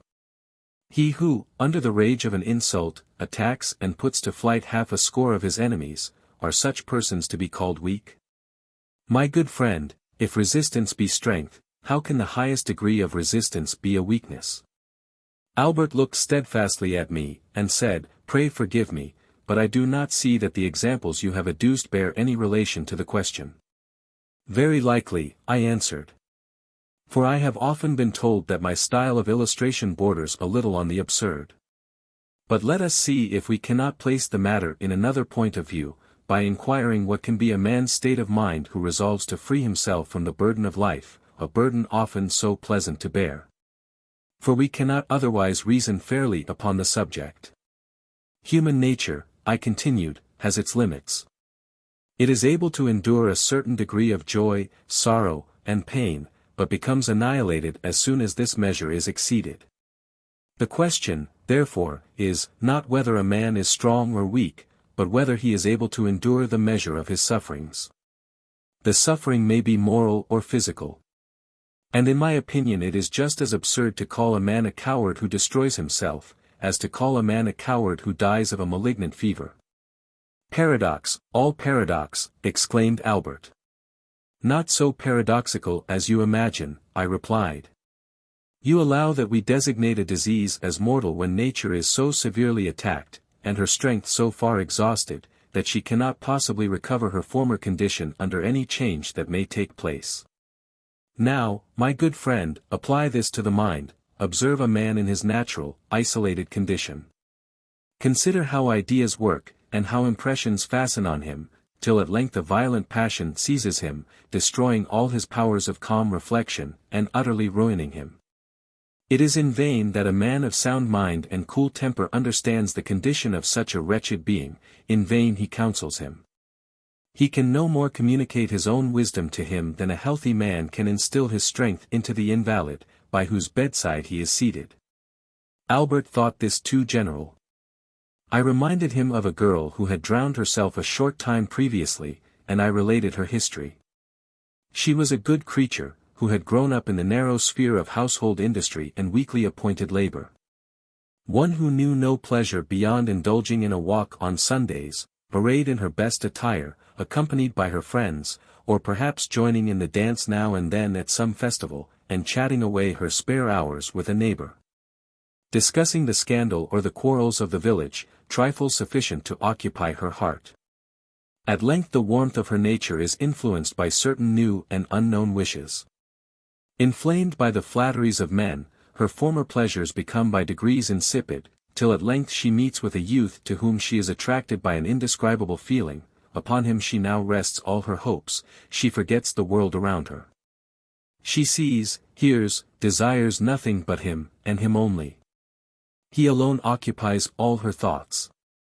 Uncorrupted by the idle indulgence of an enervating vanity, her affection moving steadily toward its object, she hopes to become his, and to realize, in an everlasting union with him, all that happiness which she sought. All that bliss for which she longed.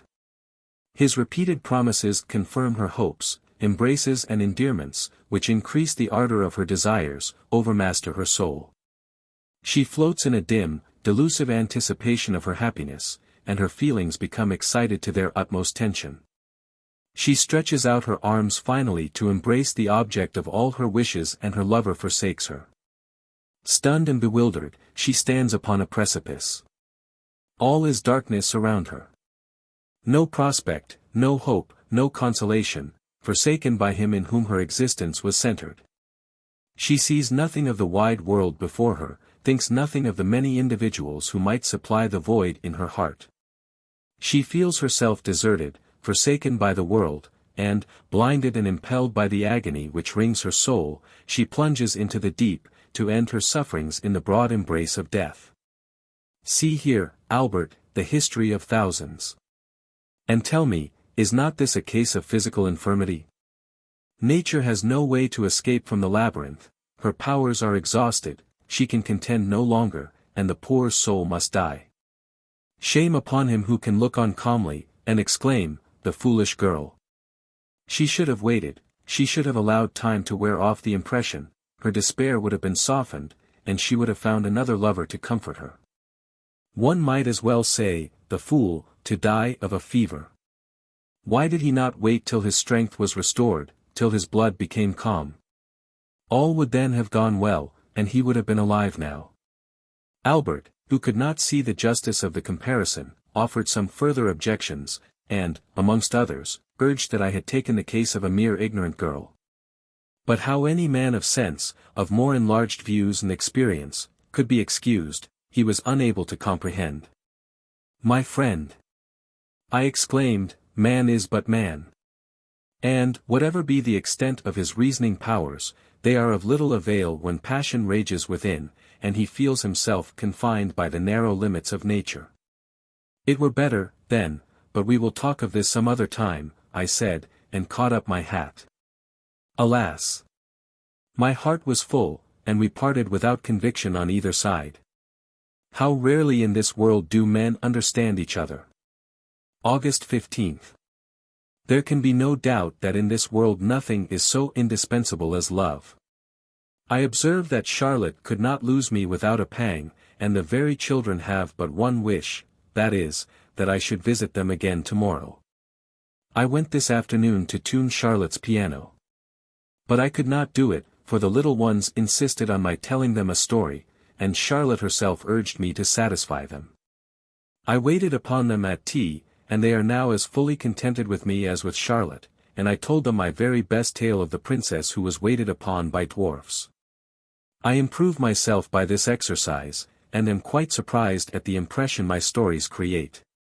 If I sometimes invent an incident which I forget upon the next narration, they remind one directly that the story was different before.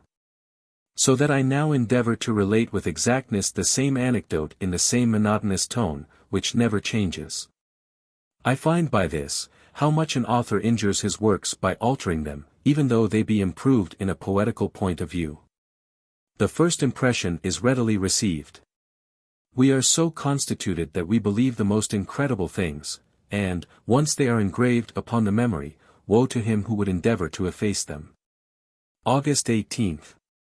Must it ever be thus, that the source of our happiness must also be the fountain of our misery? The full and ardent sentiment which animated my heart with the love of nature, overwhelming me with a torrent of delight, and which brought all paradise before me, has now become an insupportable torment. A demon which perpetually pursues and harasses me. When in bygone days I gazed from these rocks upon yonder mountains across the river, and upon the green, flowery valley before me, and saw all nature budding and bursting around, the hills clothed from foot to peak with tall, thick forest trees. The valleys in all their varied windings, shaded with the loveliest woods. And the soft river gliding along amongst the lisping reeds, mirroring the beautiful clouds which the soft evening breeze wafted across the sky, when I heard the groves about me melodious with the music of birds. And saw the million swarms of insects dancing in the last golden beams of the sun, whose setting rays awoke the humming beetles from their grassy beds, whilst the subdued tumult around directed my attention to the ground. And I there observed the arid rock compelled to yield nutriment to the dry moss, whilst the heath flourished upon the barren sands below me. All this displayed to me the inner warmth which animates all nature, and filled and glowed within my heart. I felt myself exalted by this overflowing fullness to the perception of the Godhead, and the glorious forms of an infinite universe became visible to my soul. Stupendous mountains encompassed me, abysses yawned at my feet, and cataracts fell headlong down before me, impetuous rivers rolled through the plain, and rocks and mountains resounded from afar. In the depths of the earth I saw innumerable powers in motion, and multiplying to infinity, whilst upon its surface, and beneath the heavens, there teemed 10,000 varieties of living creatures. Everything around is alive with an infinite number of forms, while mankind fly for security to their petty houses, from the shelter of which they rule in their imaginations over the wide extended universe. Poor fool! In whose petty estimation all things are little. From the inaccessible mountains, across the desert which no mortal foot has trod, far as the confines of the unknown ocean, breathes the spirit of the eternal Creator. And every atom to which he has given existence finds favor in his sight. Ah, how often at that time has the flight of a bird, soaring above my head, inspired me with the desire of being transported to the shores of the immeasurable waters, there to quaff the pleasures of life from the foaming goblet of the infinite. And to partake, if but for a moment even, with the confined powers of my soul, the beatitude of that Creator who accomplishes all things in himself, and through himself. My dear friend, the bare recollection of those hours still consoles me. Even this effort to recall those ineffable sensations, and give them utterance, exalts my soul above itself, and makes me doubly feel the intensity of my present anguish. It is as if a curtain had been drawn from before my eyes, and, instead of prospects of eternal life, the abyss of an ever-open grave yawned before me. Can we say of anything that it exists when all passes away, when time, with the speed of a storm, carries all things onward, and our transitory existence, hurried along by the torrent, is either swallowed up by the waves or dashed against the rocks? There is not a moment but praise upon you, and upon all around you, not a moment in which you do not yourself become a destroyer. The most innocent walk deprives of life thousands of poor insects, one step destroys the fabric of the industrious ant, and converts a little world into chaos. No, it is not the great and rare calamities of the world, the floods which sweep away whole villages, the earthquakes which swallow up our towns, that affect me. My heart is wasted by the thought of that destructive power which lies concealed in every part of universal nature. Nature has formed nothing that does not consume itself, and every object near it, so that, surrounded by earth and air, and all the active powers, I wander on my way with aching heart. And the universe is to me a fearful monster, forever devouring its own offspring. August 21st. In vain do I stretch out my arms toward her when I awaken in the morning from my weary slumbers. In vain do I seek for her at night in my bed, when some innocent dream has happily deceived me, and placed her near me in the fields, when I have seized her hand and covered it with countless kisses. And when I feel for her in the half-confusion of sleep, with the happy sense that she is near, tears flow from my oppressed heart, and, bereft of all comfort, I weep over my future woes. August 22nd. What a misfortune, Wilhelm! My active spirits have degenerated into contented indolence. I cannot be idle, and yet I am unable to set to work. I cannot think, I have no longer any feeling for the beauties of nature, and books are distasteful to me. Once we give ourselves up, we are totally lost.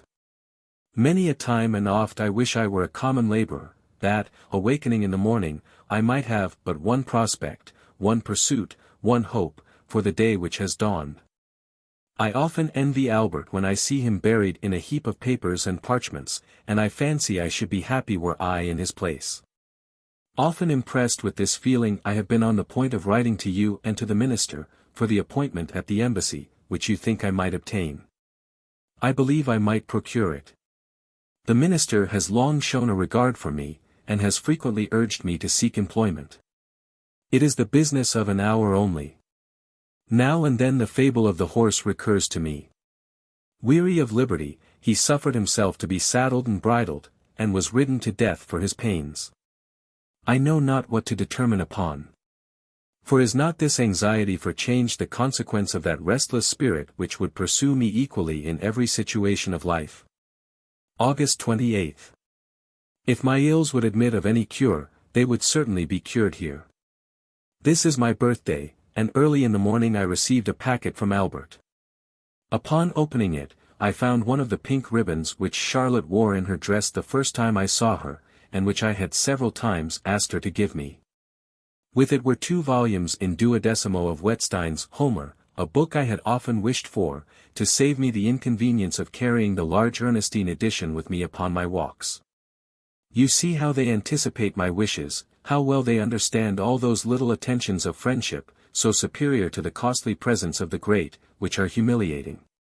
I kissed the ribbon 1,000 times, and in every breath inhaled the remembrance of those happy and irrevocable days which filled me with the keenest joy. Such, Wilhelm, is our fate. I do not murmur at it, the flowers of life are but visionary. How many pass away, and leave no trace behind, how few yield any fruit, and the fruit itself, how rarely does it ripen. And yet there are flowers enough. And is it not strange, my friend, that we should suffer the little that does really ripen, to rot, decay, and perish unenjoyed? Farewell. This is a glorious summer. I often climb into the trees in Charlotte's orchard, and shake down the pears that hang on the highest branches. She stands below, and catches them as they fall. August 30th. Unhappy being that I am. Why do I thus deceive myself? What is to come of all this wild, aimless, endless passion? I cannot pray except to her. My imagination sees nothing but her, all surrounding objects are of no account, except as they relate to her. In this dreamy state I enjoy many happy hours, till at length I feel compelled to tear myself away from her. Ah, Wilhelm, to what does not my heart often compel me? When I have spent several hours in her company, till I feel completely absorbed by her figure, her grace, the divine expression of her thoughts, my mind becomes gradually excited to the highest excess, my sight grows dim, my hearing confused. My breathing oppressed as if by the hand of a murderer, and my beating heart seeks to obtain relief from my aching senses.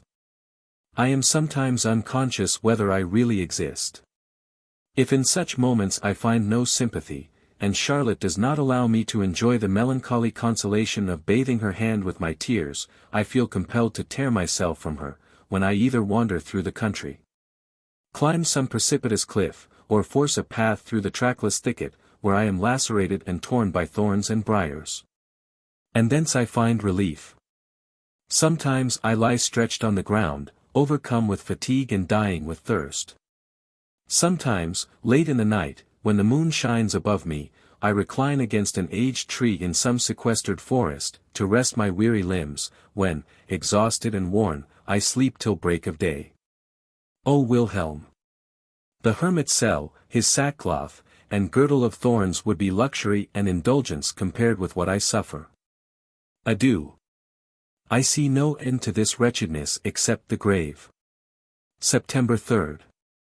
I must away. Thank you, Wilhelm, for determining my wavering purpose. For a whole fortnight I have thought of leaving her. I must away. She has returned to town, and is at the house of a friend. And then, Albert, yes, I must go. September 10th. Oh, what a night, Wilhelm. I can henceforth bear anything. I shall never see her again. Oh, why cannot I fall on your neck, and, with floods of tears and raptures, give utterance to all the passions which distract my heart? Here I sit gasping for breath, and struggling to compose myself. I wait for day, and at sunrise the horses are to be at the door. And she is sleeping calmly, little suspecting that she has seen me for the last time. I am free. I have had the courage, in an interview of 2 hours' duration, not to betray my intention. And oh Wilhelm, what a conversation it was! Albert had promised to come to Charlotte in the garden immediately after supper. I was upon the terrace under the tall chestnut trees, and watched the setting sun. I saw him sink for the last time beneath this delightful valley and silent stream. I had often visited the same spot with Charlotte, and witnessed that glorious sight, and now, I was walking up and down the very avenue which was so dear to me. A secret sympathy had frequently drawn me thither before I knew Charlotte. And we were delighted when, in our early acquaintance, we discovered that we each loved the same spot, which is indeed as romantic as any that ever captivated the fancy of an artist. From beneath the chestnut trees, there is an extensive view. But I remember that I have mentioned all this in a former letter, and have described the tall mass of beech trees at the end, and how the avenue grows darker and darker as it winds its way among them, till it ends in a gloomy recess, which has all the charm of a mysterious solitude. I still remember the strange feeling of melancholy which came over me the first time I entered that dark retreat, at bright midday. I felt some secret foreboding that it would, one day, be to me the scene of some happiness or misery. I had spent half an hour struggling between the contending thoughts of going and returning, when I heard them coming up the terrace. I ran to meet them. I trembled as I took her hand, and kissed it.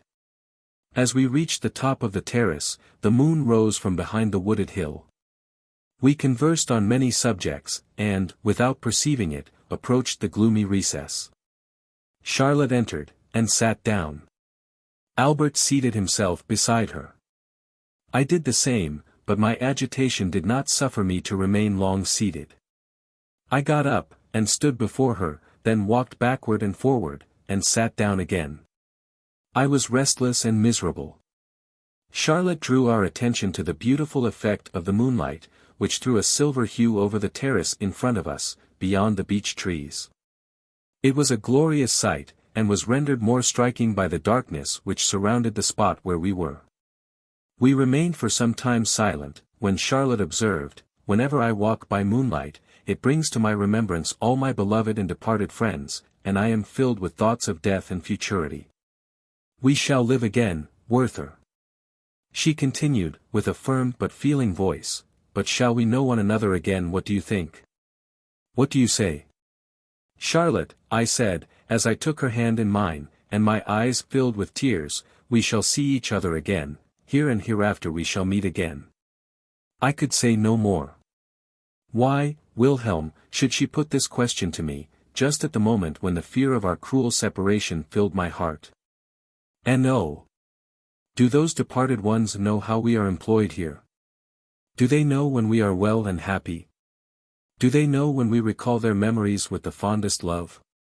In the silent hour of evening the shade of my mother hovers around me, when seated in the midst of my children, I see them assembled near me, as they used to assemble near her. And then I raise my anxious eyes to heaven, and wish she could look down upon us, and witness how I fulfill the promise I made to her in her last moments, to be a mother to her children. With what emotion do I then exclaim, "Pardon, dearest of mothers, pardon me, if I do not adequately supply your place. Alas! I do my utmost. They are clothed and fed, and, still better, they are loved and educated. Could you but see, sweet saint, the peace and harmony that dwells amongst us, you would glorify God with the warmest feelings of gratitude, to whom, in your last hour, you addressed such fervent prayers for our happiness." Thus did she express herself, but O Wilhelm! Who can do justice to her language? How can cold and passionless words convey the heavenly expressions of the spirit? Albert interrupted her gently. This affects you too deeply, my dear Charlotte. I know your soul dwells on such recollections with intense delight, but I implore, O Albert. She continued, I am sure you do not forget the evenings when we three used to sit at the little round table, when Papa was absent, and the little ones had retired. You often had a good book with you, but seldom read it. The conversation of that noble being was preferable to everything, that beautiful, bright, gentle, and yet ever toiling woman. God alone knows how I have supplicated with tears on my nightly couch, that I might be like her. I threw myself at her feet, and, seizing her hand, bedewed it with 1,000 tears. Charlotte! I exclaimed, God's blessing and your mother's spirit are upon you. Oh! That you had known her, she said, with a warm pressure of the hand. She was worthy of being known to you. I thought I should have fainted, never had I received praise so flattering. She continued, and yet she was doomed to die in the flower of her youth, when her youngest child was scarcely 6 months old. Her illness was but short, but she was calm and resigned, and it was only for her children, especially the youngest, that she felt unhappy. When her end drew nigh, she bade me bring them to her. I obeyed. The younger ones knew nothing of their approaching loss, while the elder ones were quite overcome with grief. They stood around the bed, and she raised her feeble hands to heaven, and prayed over them. Then, kissing them in turn, she dismissed them, and said to me, Be you a mother to them. I gave her my hand. You are promising much, my child, she said, a mother's fondness and a mother's care. I have often witnessed, by your tears of gratitude, that you know what is a mother's tenderness. Show it to your brothers and sisters, and be dutiful and faithful to your father as a wife, you will be his comfort. She inquired for him. He had retired to conceal his intolerable anguish, he was heartbroken. Albert, you were in the room. She heard some one moving, she inquired who it was, and desired you to approach. She surveyed us both with a look of composure and satisfaction, expressive of her conviction that we should be happy, happy with one another. Albert fell upon her neck, and kissed her, and exclaimed, We are so, and we shall be so. Even Albert, generally so tranquil, had quite lost his composure, and I was excited beyond expression. And such a being, she continued, was to leave us, Werther. Great God, must we thus part with everything we hold dear in this world? Nobody felt this more acutely than the children. They cried and lamented for a long time afterward, complaining that men had carried away their dear mamma. Charlotte rose. It aroused me, but I continued sitting, and held her hand. Let us go, she said, it grows late. She attempted to withdraw her hand, I held it still. We shall see each other again, I exclaimed, we shall recognize each other under every possible change. I am going, I continued, going willingly. But, should I say forever, perhaps I may not keep my word. Adieu, Charlotte, adieu, Albert. We shall meet again. Yes, tomorrow, I think, she answered with a smile. Tomorrow. How I felt the word. Ah! She little thought, when she drew her hand away from mine. They walked down the avenue. I stood gazing after them in the moonlight. I threw myself upon the ground, and wept. I then sprang up, and ran out upon the terrace, and saw, under the shade of the linden trees, her white dress disappearing near the garden gate. I stretched out my arms, and she vanished. Book 2. October 20th. We arrived here yesterday. The ambassador is indisposed, and will not go out for some days. If he were less peevish and morose, all would be well. I see but too plainly that heaven has destined me to severe trials. But courage. A light heart may bear anything. A light heart. I smile to find such a word proceeding from my pen. A little more light-heartedness would render me the happiest being under the sun. But must I despair of my talents and faculties, whilst others of far inferior abilities parade before me with the utmost self-satisfaction? Gracious Providence, to whom I owe all my powers, why didst thou not withhold some of those blessings I possess, and substitute in their place a feeling of self-confidence and contentment? But patience! All will yet be well. For I assure you, my dear friend, you were right, since I have been obliged to associate continually with other people, and observe what they do, and how they employ themselves, I have become far better satisfied with myself. For we are so constituted by nature, that we are ever prone to compare ourselves with others, and our happiness or misery depends very much on the objects and persons around us. On this account, nothing is more dangerous than solitude. There our imagination, always disposed to rise, taking a new flight on the wings of fancy, pictures to us a chain of beings of whom we seem the most inferior. All things appear greater than they really are, and all seem superior to us. This operation of the mind is quite natural, we so continually feel our own imperfections, and fancy we perceive in others the qualities we do not possess, attributing to them also all that we enjoy ourselves. That by this process we form the idea of a perfect, happy man, a man, however, who only exists in our own imagination. But when, in spite of weakness and disappointments, we set to work in earnest, and persevere steadily, we often find, that, though obliged continually to tack, we make more way than others who have the assistance of wind and tide. And, in truth, there can be no greater satisfaction than to keep pace with others or outstrip them in the race. November 26th. I begin to find my situation here more tolerable, considering all circumstances. I find a great advantage in being much occupied, and the number of persons I meet, and their different pursuits, create a varied entertainment for me. I have formed the acquaintance of the Count C, and I esteem him more and more every day. He is a man of strong understanding and great discernment, but, though he sees farther than other people, he is not on that account cold in his manner, but capable of inspiring and returning the warmest affection. He appeared interested in me on one occasion, when I had to transact some business with him.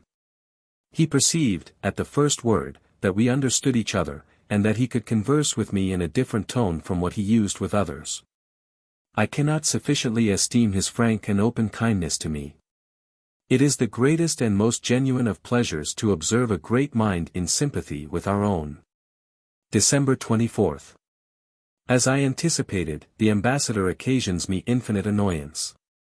He is the most punctilious blockhead under heaven. He does everything step by step, with the trifling minuteness of an old woman, and he is a man whom it is impossible to please, because he is never pleased with himself. I like to do business regularly and cheerfully, and, when it is finished, to leave it. But he constantly returns my papers to me, saying, they will do, but recommending me to look over them again, as, one may always improve by using a better word or a more appropriate particle. I then lose all patience, and wish myself at the devil's. Not a conjunction, not an adverb, must be omitted. He has a deadly antipathy to all those transpositions of which I am so fond. And, if the music of our periods is not tuned to the established, official key, he cannot comprehend our meaning. It is deplorable to be connected with such a fellow. My acquaintance with the Count C, is the only compensation for such an evil. He told me frankly, the other day, that he was much displeased with the difficulties and delays of the ambassador, that people like him are obstacles, both to themselves and to others. But, added he, one must submit, like a traveler who has to ascend a mountain. If the mountain was not there, the road would be both shorter and pleasanter, but there it is, and he must get over it. The old man perceives the Count's partiality for me, this annoys him, and, he seizes every opportunity to depreciate the Count in my hearing. I naturally defend him, and that only makes matters worse. Yesterday he made me indignant, for he also alluded to me. The Count, he said, is a man of the world, and a good man of business, his style is good, and he writes with facility, but, like other geniuses, he has no solid learning. He looked at me with an expression that seemed to ask if I felt the blow.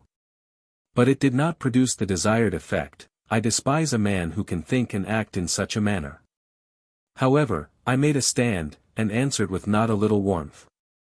The Count, I said, was a man entitled to respect, alike for his character and his acquirements. I had never met a person whose mind was stored with more useful and extensive knowledge, who had, in fact, mastered such an infinite variety of subjects, and who yet retained all his activity for the details of ordinary business. This was altogether beyond his comprehension, and I took my leave, lest my anger should be too highly excited by some new absurdity of his. And you are to blame for all this, you who persuaded me to bend my neck to this yoke by preaching a life of activity to me. If the man who plants vegetables, and carries his corn to town on market days, is not more usefully employed than I am, then let me work 10 years longer at the galleys to which I am now chained. Oh, the brilliant wretchedness, the weariness, that one is doomed to witness among the silly people whom we meet in society here. The ambition of rank. How they watch, how they toil, to gain precedence. What poor and contemptible passions are displayed in their utter nakedness. We have a woman here, for example, who never ceases to entertain the company with accounts of her family and her estates. Any stranger would consider her a silly being, whose head was turned by her pretensions to rank and property, but she is in reality even more ridiculous, the daughter of a mere magistrate's clerk from this neighborhood. I cannot understand how human beings can so debase themselves. Every day I observe more and more the folly of judging of others by ourselves. And I have so much trouble with myself, and my own heart is in such constant agitation, that I am well content to let others pursue their own course, if they only allow me the same privilege. What provokes me most is the unhappy extent to which distinctions of rank are carried. I know perfectly well how necessary are inequalities of condition, and I am sensible of the advantages I myself derive therefrom. But I would not have these institutions prove a barrier to the small chance of happiness which I may enjoy on this earth. I have lately become acquainted with a Miss B, a very agreeable girl, who has retained her natural manners in the midst of artificial life. Our first conversation pleased us both equally, and, at taking leave, I requested permission to visit her. She consented in so obliging a manner, that I waited with impatience for the arrival of the happy moment. She is not a native of this place, but resides here with her aunt. The countenance of the old lady is not prepossessing. I paid her much attention, addressing the greater part of my conversation to her. And, in less than half an hour, I discovered what her niece subsequently acknowledged to me, that her aged aunt, having but a small fortune, and a still smaller share of understanding, enjoys no satisfaction except in the pedigree of her ancestors. No protection save in her noble birth, and no enjoyment but in looking from her castle over the heads of the humble citizens.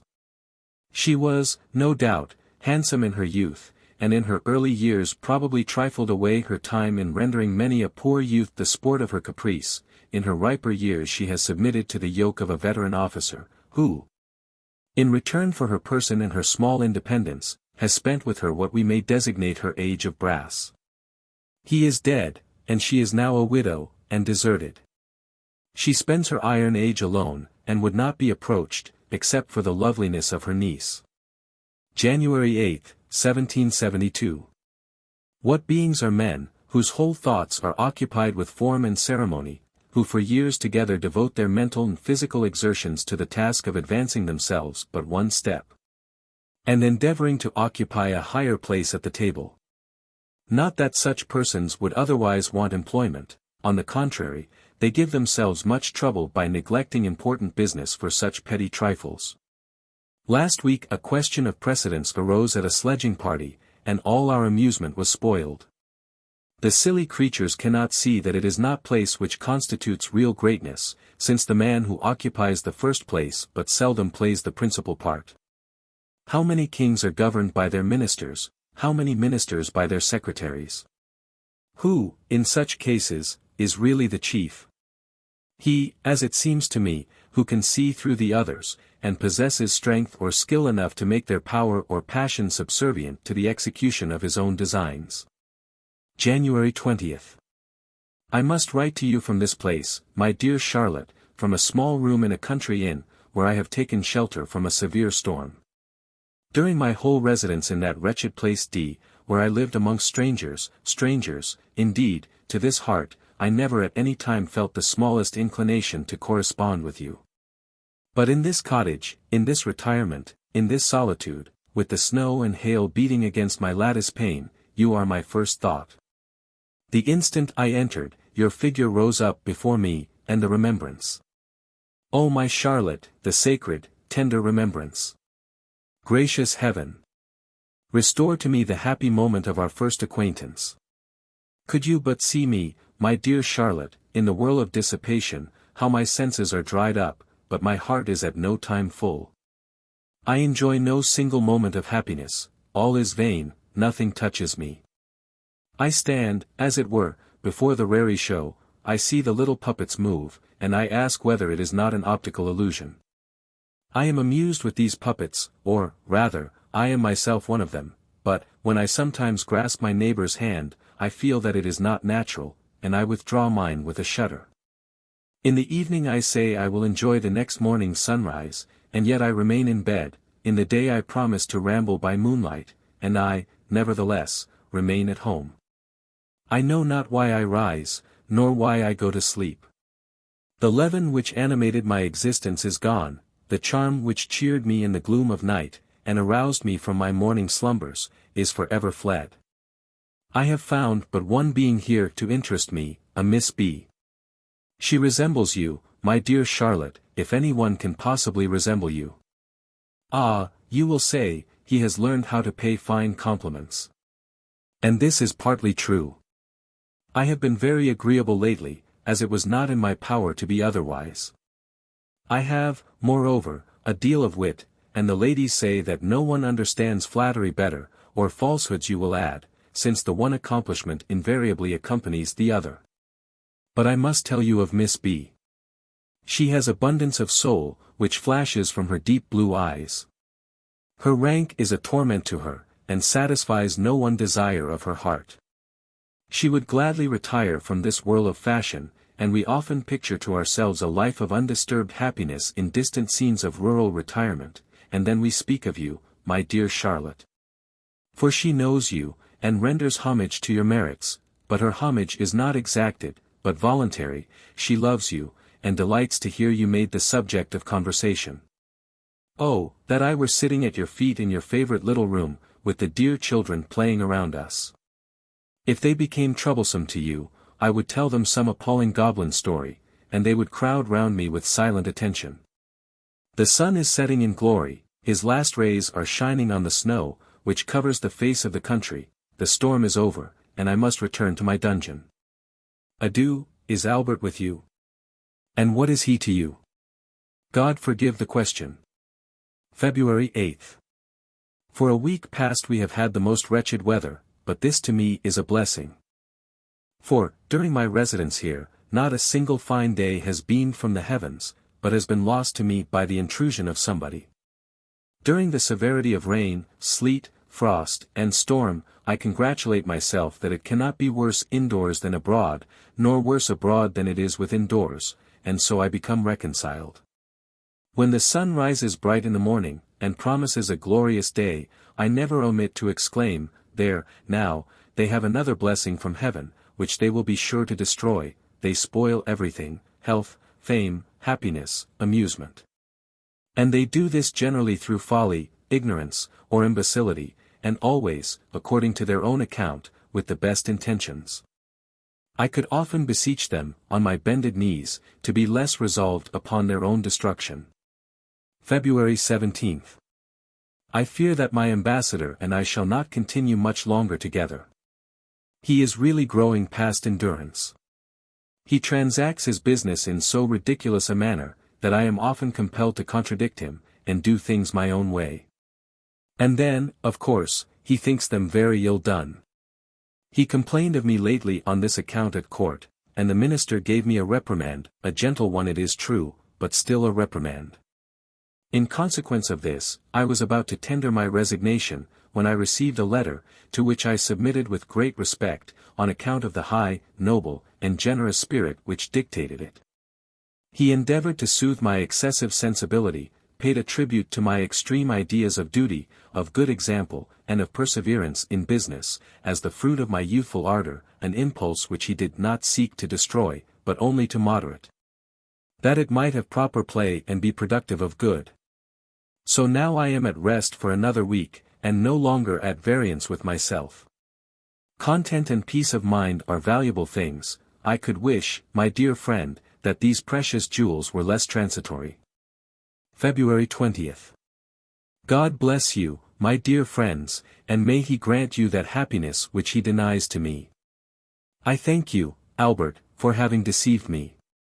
I waited for the news that your wedding day was fixed. And I intended on that day, with solemnity, to take down Charlotte's profile from the wall, and to bury it with some other papers I possess. You are now united, and her picture still remains here. Well, let it remain. Why should it not? I know that I am still one of your society, that I still occupy a place uninjured in Charlotte's heart, that I hold the second place therein, and I intend to keep it. Oh, I should become mad if she could forget. Albert, that thought is hell.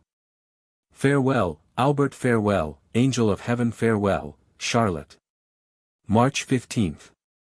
I have just had a sad adventure, which will drive me away from here. I lose all patience, death, it is not to be remedied. And you alone are to blame, for you urged and impelled me to fill a post for which I was by no means suited. I have now reason to be satisfied, and so have you. But, that you may not again attribute this fatality to my impetuous temper, I send you, my dear sir, a plain and simple narration of the affair, as a mere chronicler of facts would describe it. The Count of O. likes and distinguishes me. It is well known, and I have mentioned this to you 100 times. Yesterday I dined with him. It is the day on which the nobility are accustomed to assemble at his house in the evening. I never once thought of the assembly, nor that we subalterns did not belong to such society. Well, I dined with the Count, and, after dinner, we adjourned to the large hall. We walked up and down together, and I conversed with him, and with Colonel B., who joined us, and in this manner the hour for the assembly approached. God knows, I was thinking of nothing, when who should enter but the honorable lady accompanied by her noble husband and their silly, scheming daughter, with her small waist and flat neck. And, with disdainful looks and a haughty air they passed me by. As I heartily detest the whole race, I determined upon going away. And only waited till the Count had disengaged himself from their impertinent prattle, to take leave, when the agreeable Miss B. came in. As I never meet her without experiencing a heartfelt pleasure, I stayed and talked to her, leaning over the back of her chair, and did not perceive, till after some time, that she seemed a little confused, and ceased to answer me with her usual ease of manner. I was struck with it. Heavens! I said to myself, can she, too, be like the rest? I felt annoyed, and was about to withdraw. But I remained, notwithstanding, forming excuses for her conduct, fancying she did not mean it, and still hoping to receive some friendly recognition. The rest of the company now arrived. There was the Baron F., in an entire suit that dated from the coronation of Francis I, the Chancellor N., with his deaf wife, the shabbily dressed I, whose old-fashioned coat bore evidence of modern repairs, this crowned the whole. I conversed with some of my acquaintances, but they answered me laconically. I was engaged in observing Miss B., and did not notice that the women were whispering at the end of the room, that the murmur extended by degrees to the men. That Madame S. addressed the Count with much warmth, this was all related to me subsequently by Miss B. Till at length the Count came up to me, and took me to the window. You know our ridiculous customs, he said. I perceive the company is rather displeased at your being here. I would not on any account, I beg your Excellency's pardon. I exclaimed. I ought to have thought of this before, but I know you will forgive this little inattention. I was going, I added, some time ago, but my evil genius detained me. And I smiled and bowed, to take my leave. He shook me by the hand, in a manner which expressed everything. I hastened at once from the illustrious assembly, sprang into a carriage, and drove to M. I contemplated the setting sun from the top of the hill, and read that beautiful passage in Homer, where Ulysses is entertained by the hospitable herdsman. This was indeed delightful. I returned home to supper in the evening. But few persons were assembled in the room. They had turned up a corner of the tablecloth, and were playing at dice. The good-natured A. came in. He laid down his hat when he saw me, approached me, and said in a low tone, "You have met with a disagreeable adventure." I exclaimed. "The Count obliged you to withdraw from the assembly." "Deuce take the assembly," said I. I was very glad to be gone. "I am delighted," he added, "that you take it so lightly. I am only sorry that it is already so much spoken of." The circumstance then began to pain me. I fancied that everyone who sat down, and even looked at me, was thinking of this incident, and my heart became embittered.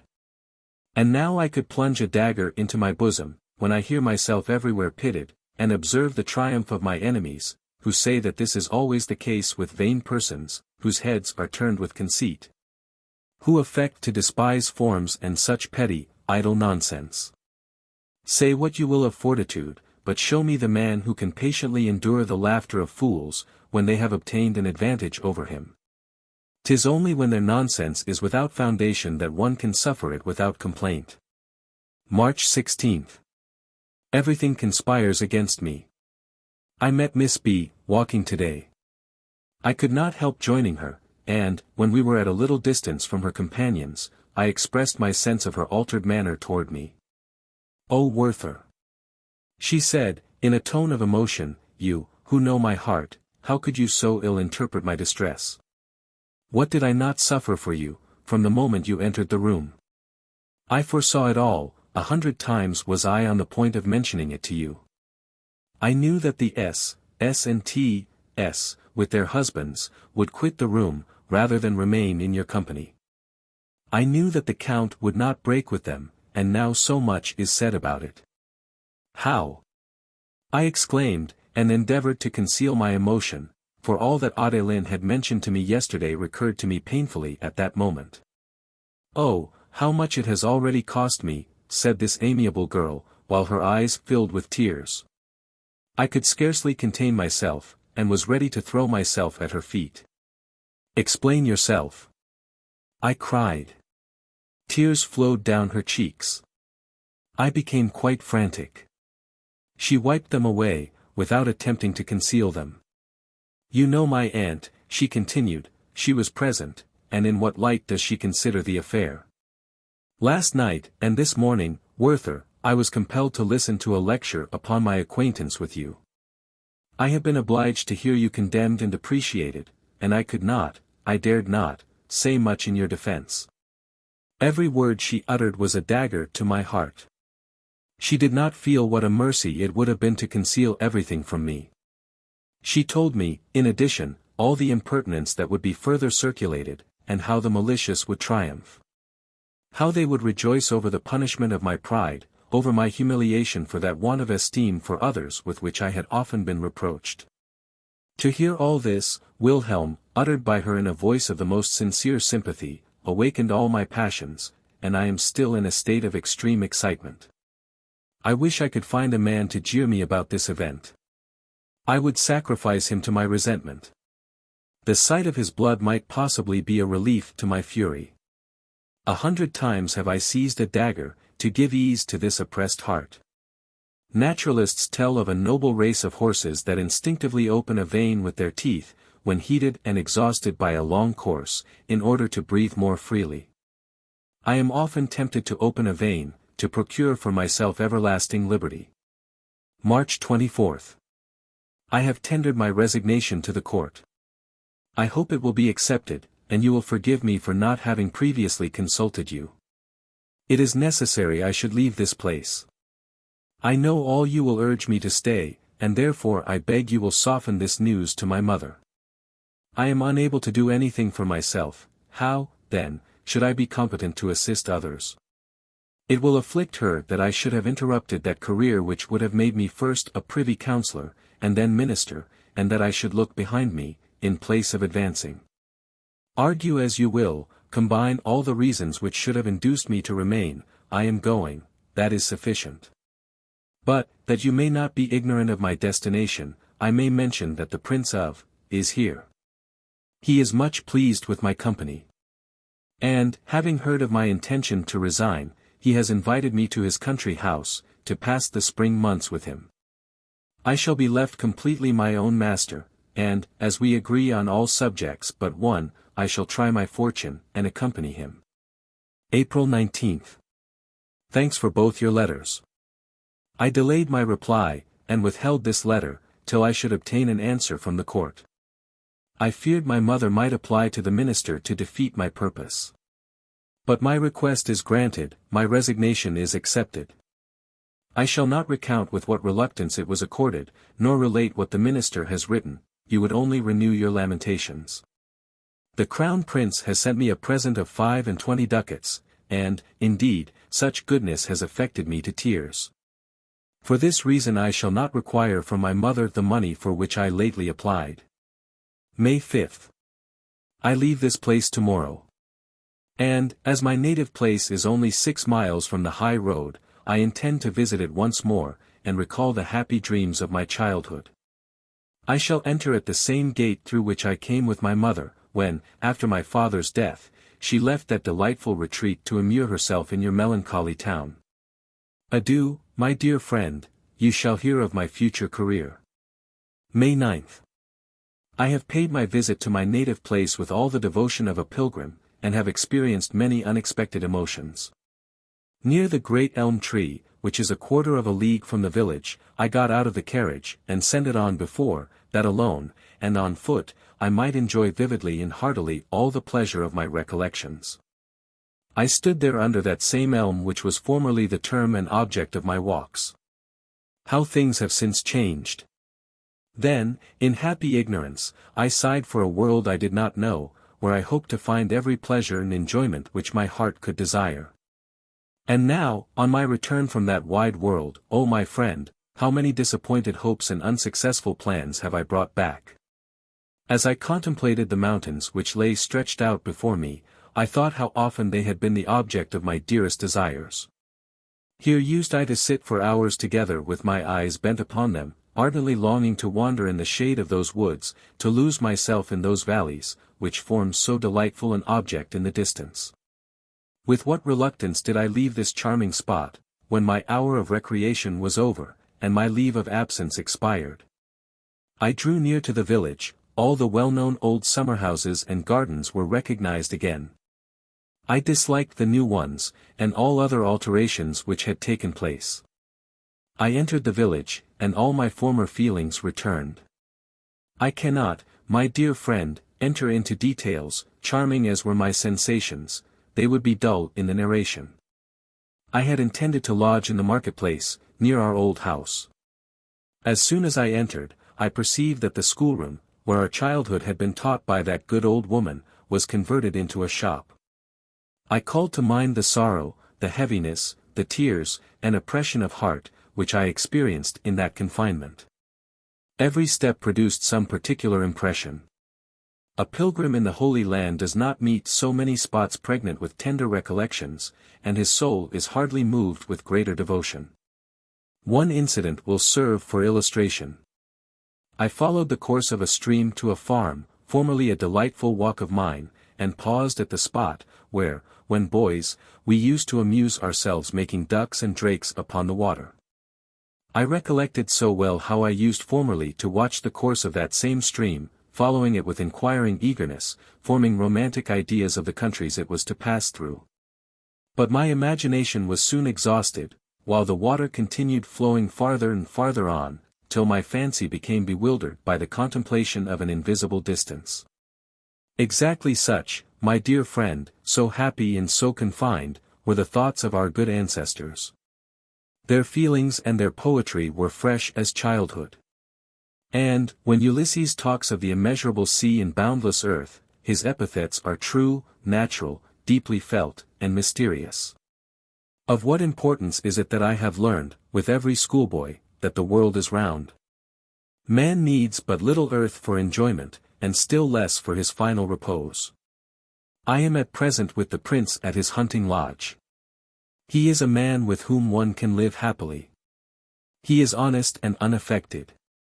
There are, however, some strange characters about him, whom I cannot at all understand. They do not seem vicious, and yet they do not carry the appearance of thoroughly honest men. Sometimes I am disposed to believe them honest, and yet I cannot persuade myself to confide in them. It grieves me to hear the prince occasionally talk of things which he has only read or heard of, and always with the same view in which they have been represented by others. He values my understanding and talents more highly than my heart, but I am proud of the latter only. It is the sole source of everything of our strength, happiness, and misery. All the knowledge I possess every one else can acquire, but my heart is exclusively my own. May 25. I have had a plan in my head of which I did not intend to speak to you until it was accomplished. Now that it has failed, I may as well mention it. I wish to enter the army, and had long been desirous of taking the step. This, indeed, was the chief reason for my coming here with the prince, as he is a general in the service. I communicated my design to him during one of our walks together. He disapproved of it, and it would have been actual madness not to have listened to his reasons. June 11. Say what you will, I can remain here no longer. Why should I remain? Time hangs heavy upon my hands. The prince is as gracious to me as any one could be, and yet I am not at my ease. There is, indeed, nothing in common between us. He is a man of understanding, but quite of the ordinary kind. His conversation affords me no more amusement than I should derive from the perusal of a well-written book. I shall remain here a week longer, and then start again on my travels. My drawings are the best things I have done since I came here. The prince has a taste for the arts, and would improve if his mind were not fettered by cold rules and mere technical ideas. I often lose patience, when, with a glowing imagination, I am giving expression to art and nature, he interferes with learned suggestions, and uses at random the technical phraseology of artists. July 16. Once more I am a wanderer, a pilgrim, through the world. But what else are you? July 18. Whither am I going? I will tell you in confidence. I am obliged to continue a fortnight longer here, and then I think it would be better for me to visit the Mines Inn. But I am only deluding myself thus. The fact is, I wish to be near Charlotte again, that is all. I smile at the suggestions of my heart, and obey its dictates. July 29. No, no. It is yet well, all is well. I her husband. O God, who gave me being, if thou hadst destined this happiness for me, my whole life would have been one continual thanksgiving. But I will not murmur, forgive these tears, forgive these fruitless wishes. She, my wife. Oh, the very thought of folding that dearest of heaven's creatures in my arms. Dear Wilhelm, my whole frame feels convulsed when I see Albert put his arms around her slender waist. And shall I avow it? Why should I not, Wilhelm? She would have been happier with me than with him. Albert is not the man to satisfy the wishes of such a heart. He wants a certain sensibility, he wants, in short, their hearts do not beat in unison. How often, my dear friend, I'm reading a passage from some interesting book, when my heart and Charlotte seem to meet, and in 100 other instances when our sentiments were unfolded by the story of some fictitious character. Have I felt that we were made for each other? But, dear Wilhelm, he loves her with his whole soul, and what does not such a love deserve? I have been interrupted by an insufferable visit. I have dried my tears, and composed my thoughts. Adieu, my best friend. August 4th. I am not alone, unfortunate. All men are disappointed in their hopes, and deceived in their expectations. I have paid a visit to my good old woman under the lime trees. The eldest boy ran out to meet me, his exclamation of joy brought out his mother, but she had a very melancholy look. Her first word was, "Alas! Dear sir, my little John is dead." He was the youngest of her children. I was silent. And my husband has returned from Switzerland without any money, and, if some kind people had not assisted him, he must have begged his way home. He was taken ill with fever on his journey. I could answer nothing, but made the little one a present. She invited me to take some fruit, I complied, and left the place with a sorrowful heart. August 21st.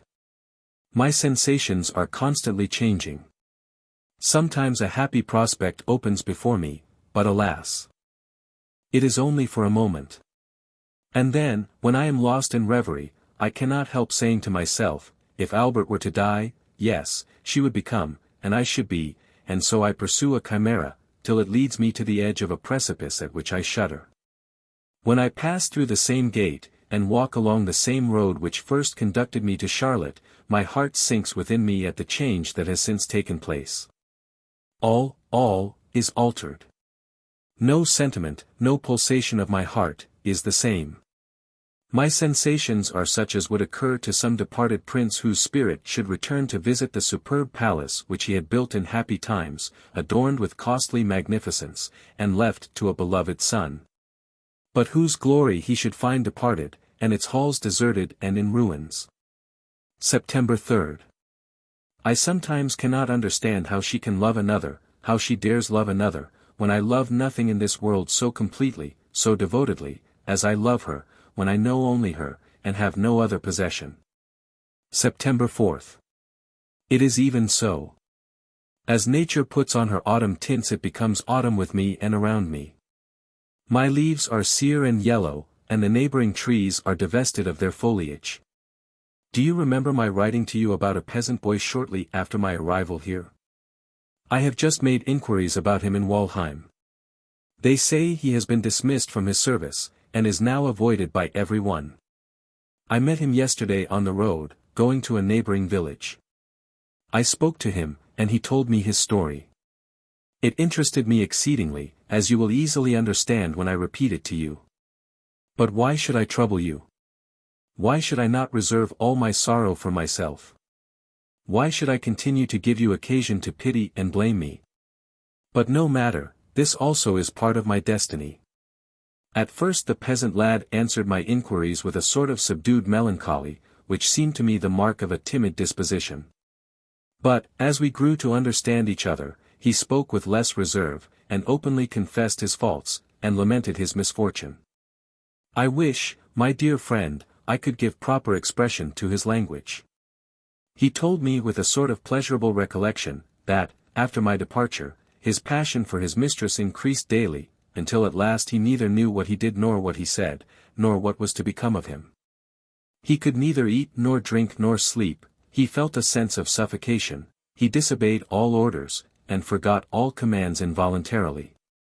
He seemed as if pursued by an evil spirit, till one day, knowing that his mistress had gone to an upper chamber, he had followed, or, rather, been drawn after her.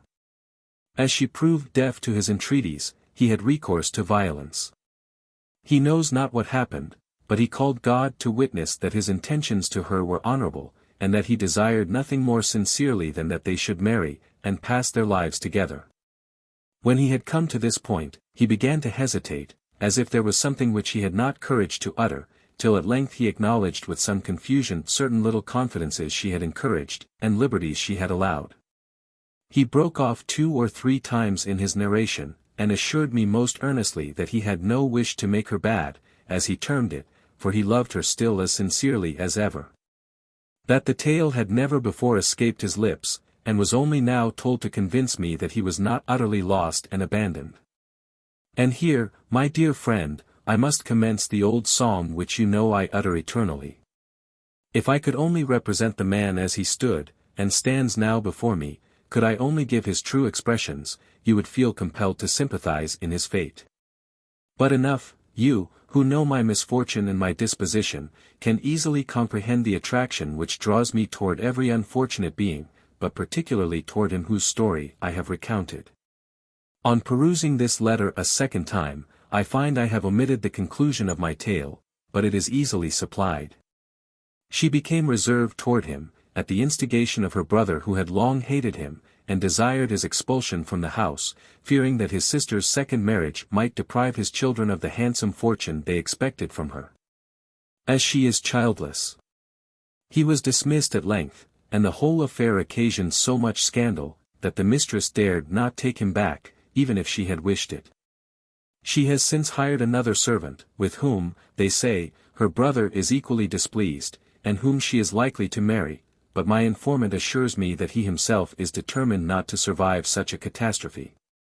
This story is neither exaggerated nor embellished. Indeed, I have weakened and impaired it in the narration, by the necessity of using the more refined expressions of society. This love, then, this constancy, this passion, is no poetical fiction. It is actual, and dwells in its greatest purity amongst that class of mankind whom we term rude, uneducated. We are the educated, not the perverted. But read this story with attention, I implore you.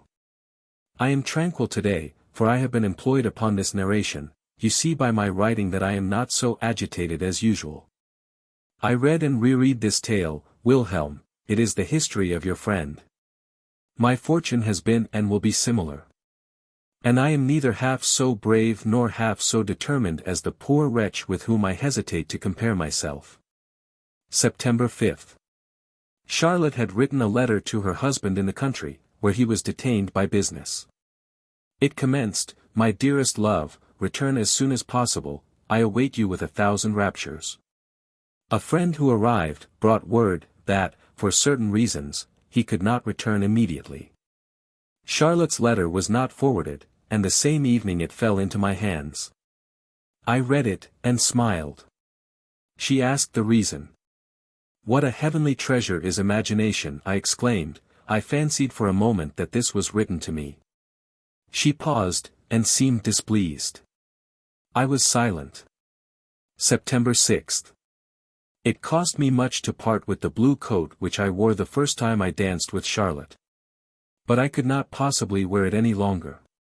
But I have ordered a new one, precisely similar, even to the collar and sleeves, as well as a new waistcoat and pantaloons. But it does not produce the same effect upon me. I know not how it is, but I hope in time I shall like it better. September 12. She has been absent for some days. She went to meet Albert. Today I visited her, she rose to receive me, and I kissed her hand most tenderly. A canary at the moment flew from a mirror, and settled upon her shoulder. Here is a new friend, she observed, while she made him perch upon her hand. He is a present for the children. What a dear he is! Look at him. When I feed him, he flutters with his wings, and pecks so nicely. He kisses me, too, only look. She held the bird to her mouth, and he pressed her sweet lips with so much fervor that he seemed to feel the excess of bliss which he enjoyed. He shall kiss you too, she added, and then she held the bird toward me. His little beak moved from her mouth to mine, and the delightful sensation seemed like the forerunner of the sweetest bliss. A kiss, I observed, does not seem to satisfy him, he wishes for food, and seems disappointed by these unsatisfactory endearments. But he eats out of my mouth, she continued, and extended her lips to him containing seed. And she smiled with all the charm of a being who has allowed an innocent participation of her love. I turned my face away. She should not act thus. She ought not to excite my imagination with such displays of heavenly innocence and happiness, nor awaken my heart from its slumbers, in which it dreams of the worthlessness of life. And why not? Because she knows how much I love her. September 15. It makes me wretched, Wilhelm, to think that there should be men incapable of appreciating the few things which possess a real value in life. You remember the walnut trees at S., under which I used to sit with Charlotte, during my visits to the worthy old vicar. Those glorious trees, the very sight of which has so often filled my heart with joy, how they adorned and refreshed the parsonage yard, with their wide extended branches. And how pleasing was our remembrance of the good old pastor, by whose hands they were planted so many years ago. The schoolmaster has frequently mentioned his name. He had it from his grandfather. He must have been a most excellent man. And, under the shade of those old trees, his memory was ever venerated by me. The schoolmaster informed us yesterday, with tears in his eyes, that those trees had been felled. Yes, cut to the ground. I could, in my wrath, have slain the monster who struck the first stroke. And I must endure this, I, who, if I had had 2 such trees in my own court, and one had died from old age, should have wept with real affliction. But there is some comfort left, such a thing is sentiment, the whole village murmurs at the misfortune. And I hope the vicar's wife will soon find, by the cessation of the villagers' presence, how much she has wounded the feelings of the neighborhood. It was she who did it, the wife of the present incumbent. Our good old man is dead, a tall, sickly creature who is so far right to disregard the world, as the world totally disregards her. The silly being affects to be learned, pretends to examine the canonical books, lends her aid toward the new-fashioned reformation of Christendom, moral and critical, and shrugs up her shoulders at the mention of Lavater's enthusiasm. Her health is destroyed, on account of which she is prevented from having any enjoyment here below. Only such a creature could have cut down my walnut trees. I can never pardon it. Hear her reasons. The falling leaves made the court wet and dirty. The branches obstructed the light, boys threw stones at the nuts when they were ripe, and the noise affected her nerves, and disturbed her profound meditations, when she was weighing the difficulties of Kennicott, Semler, and Michaelis. Finding that all the parish, particularly the old people, were displeased, I asked why they allowed it. Ah, sir, they replied, when the steward orders, what can we poor peasants do? But one thing has happened well. The steward and the vicar, who, for once, thought to reap some advantage from the caprices of his wife, intended to divide the trees between them. The revenue office, being informed of it, revived an old claim to the ground where the trees had stood, and sold them to the best bidder. There they still lie on the ground. If I were the sovereign, I should know how to deal with them all, vicar, steward, and revenue office. Sovereign, did I say? I should, in that case, care little about the trees that grew in the country. October 10th. Only to gaze upon her dark eyes is to me a source of happiness. And what grieves me, is, that Albert does not seem so happy as he hoped to be, as I should have been, if, I am no friend to these pauses, but here I cannot express it otherwise. And probably I am explicit enough. October 12th. Ossian has superseded Homer in my heart. To what a world does the illustrious bard carry me! To wander over pathless wilds, surrounded by impetuous whirlwinds, where, by the feeble light of the moon, we see the spirits of our ancestors. To hear from the mountain tops, mid the roar of torrents, their plaintive sounds issuing from deep caverns, and the sorrowful lamentations of a maiden who sighs and expires on the mossy tomb of the warrior by whom she was adored. I meet this bard with silver hair, he wanders in the valley, he seeks the footsteps of his fathers, and, alas! He finds only their tombs. Then, contemplating the pale moon, as she sinks beneath the waves of the rolling sea, the memory of bygone days strikes the mind of the hero, days when approaching danger invigorated the brave, and the moon shone upon his bark laden with spoils. And returning in triumph.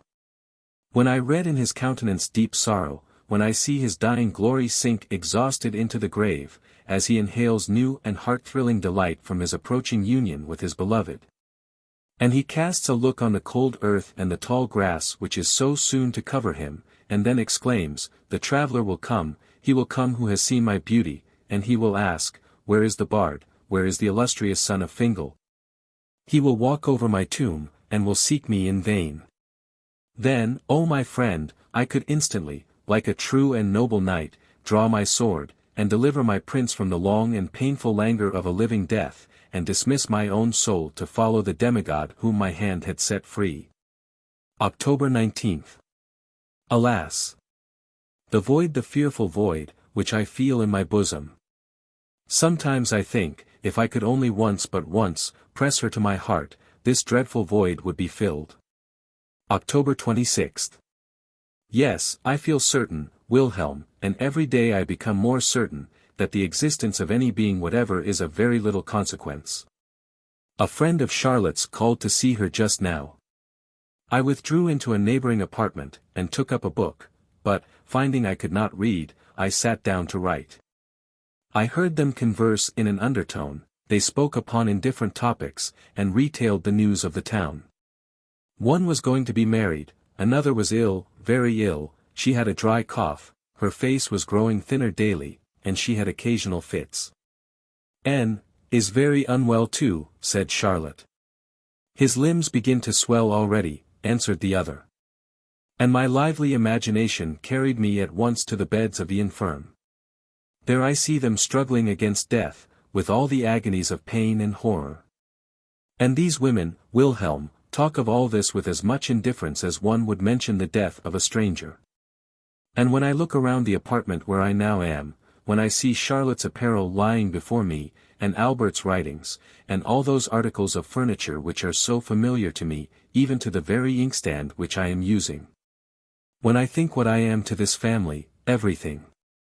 My friends esteem me, I often contribute to their happiness, and my heart seems as if it could not beat without them. And yet, if I were to die, if I were to be summoned from the midst of this circle, would they feel, or how long would they feel the void which my loss would make in their existence? How long? Yes, such is the frailty of man, that even there, where he has the greatest consciousness of his own being, where he makes the strongest and most forcible impression, even in the memory, in the heart, of his beloved, there also he must perish. Vanish, and that quickly. October 27th. I could tear open my bosom with vexation to think how little we are capable of influencing the feelings of each other. No one can communicate to me those sensations of love, joy, rapture, and delight which I do not naturally possess. And, though my heart may glow with the most lively affection, I cannot make the happiness of one in whom the same warmth is not inherent. October 27th, evening. I possess so much, but my love for her absorbs it all. I possess so much, but without her I have nothing. October 30th. 100 times have I been on the point of embracing her. Heavens! What a torment it is to see so much loveliness passing and repassing before us, and yet not dare to lay hold of it. And laying hold is the most natural of human instincts. Do not children touch everything they see? And I. November 3rd. Witness, heaven, how often I lie down in my bed with a wish, and even a hope, that I may never awaken again. And in the morning, when I open my eyes, I behold the sun once more, and am wretched. If I were whimsical, I might blame the weather, or an acquaintance, or some personal disappointment, for my discontented mind. And then this insupportable load of trouble would not rest entirely upon myself. But, alas! I feel it too sadly. I am alone the cause of my own woe, am I not? Truly, my own bosom contains the source of all my sorrow, as it previously contained the source of all my pleasure. Am I not the same being who once enjoyed an excess of happiness, who, at every step, saw a paradise open before him, and whose heart was ever expanded toward the whole world? And this heart is now dead, no sentiment can revive it, my eyes are dry. And my senses, no more refreshed by the influence of soft tears, wither and consume my brain. I suffer much, for I have lost the only charm of life, that active, sacred power which created worlds around me, it is no more. When I look from my window at the distant hills, and behold the morning sun breaking through the mists, and illuminating the country around, which is still wrapped in silence, whilst the soft stream winds gently through the willows, which have shed their leaves. When glorious nature displays all her beauties before me, and her wondrous prospects are ineffectual to extract one tear of joy from my withered heart, I feel that in such a moment I stand like a reprobate before heaven, hardened, insensible, and unmoved. Oftentimes do I then bend my knee to the earth, and implore God for the blessing of tears, as the desponding laborer in some scorching climate prays for the dews of heaven to moisten his parched corn. But I feel that God does not grant sunshine or rain to our importunate entreaties. And oh, those bygone days, whose memory now torments me. Why were they so fortunate? Because I then waited with patience for the blessings of the Eternal, and received his gifts with the grateful feelings of a thankful heart. November 8. Charlotte has reproved me for my excesses, with so much tenderness and goodness. I have lately been in the habit of drinking more wine than heretofore. Don't do it, she said. Think of Charlotte. Think of you. I answered, need you bid me do so? Think of you, I do not think of you, you are ever before my soul. This very morning I sat on the spot where, a few days ago, you descended from the carriage, and, she immediately changed the subject to prevent me from pursuing it farther. My dear friend, my energies are all prostrated, she can do with me what she pleases. November 15. I thank you, Wilhelm, for your cordial sympathy, for your excellent advice, and I implore you to be quiet. Leave me to my sufferings. In spite of my wretchedness, I have still strength enough for endurance. I revere religion, you know I do. I feel that it can impart strength to the feeble and comfort to the afflicted, but does it affect all men equally? Consider this vast universe, you will see thousands for whom it has never existed, thousands for whom it will never exist, whether it be preached to them or not, and must it, then, necessarily exist for me? Does not the Son of God himself say that they are his whom the Father has given to him? Have I been given to him? What if the Father will retain me for himself, as my heart sometimes suggests? I pray you, do not misinterpret this. Do not extract derision from my harmless words. I pour out my whole soul before you. Silence were otherwise preferable to me, but I need not shrink from a subject of which few know more than I do myself. What is the destiny of man, but to fill up the measure of his sufferings, and to drink his allotted cup of bitterness? And if that same cup proved bitter to the God of heaven, under a human form, why should I affect a foolish pride, and call it sweet? Why should I be ashamed of shrinking at that fearful moment, when my whole being will tremble between existence and annihilation, when a remembrance of the past, like a flash of lightning, will illuminate the dark gulf of futurity? When everything shall dissolve around me, and the whole world vanish away? Is not this the voice of a creature oppressed beyond all resource, self-deficient, about to plunge into inevitable destruction, and groaning deeply at its inadequate strength, my God? My God! Why hast thou forsaken me? And should I feel ashamed to utter the same expression? Should I not shudder at a prospect which had its fears, even for him who folds up the heavens like a garment? November 21. She does not feel, she does not know, that she is preparing a poison which will destroy us both, and I drink deeply of the draught which is to prove my destruction. What mean those looks of kindness with which she often, no, not often, but sometimes, regards me, that complacency with which she hears the involuntary sentiments which frequently escape me, and the tender pity for my sufferings which appears in her countenance? Yesterday, when I took leave, she seized me by the hand, and said, "Adieu, dear Werther." Dear Werther. It was the first time she ever called me dear, the sound sunk deep into my heart. I have repeated it 100 times. And last night, on going to bed, and talking to myself of various things, I suddenly said, "Good night, dear Werther," and then could not but laugh at myself. November 22. I cannot pray, leave her to me, and yet she often seems to belong to me. I cannot pray, give her to me, for she is another's. In this way I affect mirth over my troubles, and, if I had time, I could compose a whole litany of antitheses. November 24. She is sensible of my sufferings. This morning her look pierced my very soul. I found her alone, and she was silent, she steadfastly surveyed me.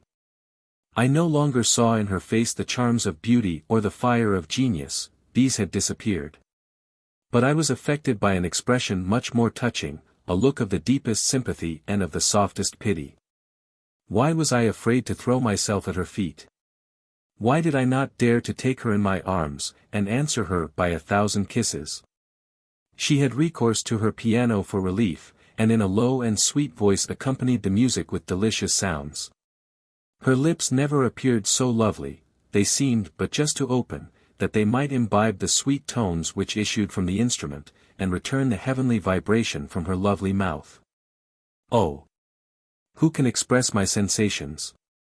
I was quite overcome, and, bending down, pronounced this vow, beautiful lips, which the angels guard, never will I seek to profane your purity with a kiss. And yet, my friend, oh, I wish, but my heart is darkened by doubt and indecision, could I but taste felicity, and then die to expiate the sin. What sin? November 26th. Oftentimes I say to myself, Thou alone art wretched, all other mortals are happy, none are distressed like thee.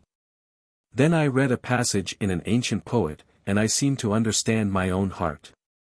I have so much to endure. Have men before me ever been so wretched? November 30th. I shall never be myself again. Wherever I go, some fatality occurs to distract me. Even today, alas, for our destiny. Alas for human nature. About dinner time I went to walk by the riverside, for I had no appetite. Everything around seemed gloomy, a cold and damp easterly wind blew from the mountains, and black, heavy clouds spread over the plain. I observed at a distance a man in a tattered coat. He was wandering among the rocks, and seemed to be looking for plants. When I approached, he turned round at the noise. And I saw that he had an interesting countenance in which a settled melancholy, strongly marked by benevolence, formed the principal feature. His long black hair was divided, and flowed over his shoulders. As his garb betokened a person of the lower order, I thought he would not take it ill if I inquired about his business, and I therefore asked what he was seeking. He replied, with a deep sigh, that he was looking for flowers, and could find none. But it is not the season, I observed, with a smile. Oh, there are so many flowers, he answered, as he came nearer to me. In my garden there are roses and honeysuckles of two sorts. One sort was given to me by my father. They grow as plentifully as weeds. I have been looking for them these 2 days, and cannot find them. There are flowers out there, yellow, blue, and red, and that centauri has a very pretty blossom, but I can find none of them. I observed his peculiarity, and therefore asked him, with an air of indifference, what he intended to do with his flowers. A strange smile overspread his countenance. Holding his finger to his mouth, he expressed a hope that I would not betray him. And he then informed me that he had promised to gather a nosegay for his mistress. That is right, said I. Oh, he replied, she possesses many other things as well, she is very rich. And yet, I continued, she likes your nosegays. Oh, she has jewels and crowns, he exclaimed. I asked who she was. If the States General would but pay me, he added, I should be quite another man. Alas! There was a time when I was so happy. But that is past, and I am now. He raised his swimming eyes to heaven. And you were happy once? I observed. Ah, would I were so still, was his reply. I was then as gay and contented as a man can be. An old woman, who was coming toward us, now called out, Henry, Henry. Where are you? We have been looking for you everywhere, come to dinner. Is he your son? I inquired, as I went toward her. Yes, she said, he is my poor, unfortunate son. The Lord has sent me a heavy affliction. I asked whether he had been long in this state. She answered, he has been as calm as he is at present for about 6 months. I thank heaven that he has so far recovered. He was for 1 whole year quite raving, and chained down in a madhouse. Now he injures no one, but talks of nothing else than kings and queens. He used to be a very good, quiet youth, and helped to maintain me. He wrote a very fine hand, but all at once he became melancholy, was seized with a violent fever, grew distracted, and is now as you see. If I were only to tell you, sir, I interrupted her by asking what period it was in which he boasted of having been so happy. Poor boy! She exclaimed, with a smile of compassion, he means the time when he was completely deranged, a time he never ceases to regret, when he was in the madhouse, and unconscious of everything. I was thunderstruck. I placed a piece of money in her hand, and hastened away. You were happy, I exclaimed, as I returned quickly to the town, as gay and contented as a man can be. God of heaven! And is this the destiny of man? Is he only happy before he has acquired his reason, or after he has lost it? Unfortunate being! And yet I envy your fate, envy the delusion to which you are a victim. You go forth with joy to gather flowers for your princess, in winter, and grieve when you can find none, and cannot understand why they do not grow. But I wander forth without joy, without hope, without design, and I return as I came. You fancy what a man you would be if the States General paid you. Happy mortal, who can ascribe your wretchedness to an earthly cause. You do not know, you do not feel, that in your own distracted heart and disordered brain dwells the source of that unhappiness which all the potentates on earth cannot relieve. Let that man die unconsoled who can deride the invalid for undertaking a journey to distant, healthful springs, where he often finds only a heavier disease and a more painful death, or who can exult over the despairing mind of a sinner, who, to obtain peace of conscience and an alleviation of misery, makes a pilgrimage to the Holy Sepulchre. Each laborious step which galls his wounded feet in rough and untrodden paths pours a drop of balm into his troubled soul, and the journey of many a weary day brings a nightly relief to his anguished heart. Will you dare call this enthusiasm, ye crowd of pompous declaimers? Enthusiasm! O God! Thou sayest my tears. Thou hast allotted us our portion of misery, must we also have brethren to persecute us, to deprive us of our consolation, of our trust in Thee, and in Thy love and mercy? For our trust in the virtue of the healing root, or in the strength of the vine, what is it else than a belief in Thee from whom all that surrounds us derives its healing and restoring powers? Father, whom I know not, who wert once wont to fill my soul, but who now hidest Thy face from me, call me back to Thee, be silent no longer, Thy silence shall not delay a soul which thirsts after Thee. What man, what father, could be angry with a son for returning to him suddenly, for falling on his neck, and exclaiming, I am here again, my Father. Forgive me if I have anticipated my journey, and returned before the appointed time. The world is everywhere the same, a scene of labor and pain, of pleasure and reward, but what does it all avail? I am happy only where Thou art, and in Thy presence am I content to suffer or enjoy. And wouldst Thou, Heavenly Father, banish such a child from Thy presence? December 1st. Wilhelm, the man about whom I wrote to you, that man so enviable in his misfortunes, was secretary to Charlotte's father. And an unhappy passion for her which he cherished, concealed, and at length discovered, caused him to be dismissed from his situation. This made him mad. Think, whilst you peruse this plain narration, what an impression the circumstance has made upon me. But it was related to me by Albert with as much calmness as you will probably peruse it. December 4th. I implore your attention. It is all over with me. I can support this state no longer. Today I was sitting by Charlotte. She was playing upon her piano a succession of delightful melodies, with such intense expression. Her little sister was dressing her doll upon my lap. The tears came into my eyes. I leaned down, and looked intently at her wedding ring, my tears fell. Immediately she began to play that favorite, that divine, air which has so often enchanted me. I felt comfort from a recollection of the past, of those bygone days when that air was familiar to me, and then I recalled all the sorrows and the disappointments which I had since endured. I paced with hasty strides through the room, my heart became convulsed with painful emotions. At length I went up to her, and exclaimed with eagerness, for heaven's sake, play that air no longer. She stopped, and looked steadfastly at me. She then said, with a smile which sunk deep into my heart, Werther, you are ill, your dearest food is distasteful to you. But go, I entreat you, and endeavor to compose yourself. I tore myself away. God, Thou sayest my torments, and wilt end them. December 6th. How her image haunts me. Waking or asleep, she fills my entire soul. Soon as I close my eyes, here, in my brain, where all the nerves of vision are concentrated, her dark eyes are imprinted. Here, I do not know how to describe it. But, if I shut my eyes, hers are immediately before me, dark as an abyss they open upon me, and absorb my senses. And what is man, that boasted demigod? Do not his powers fail when he most requires their use?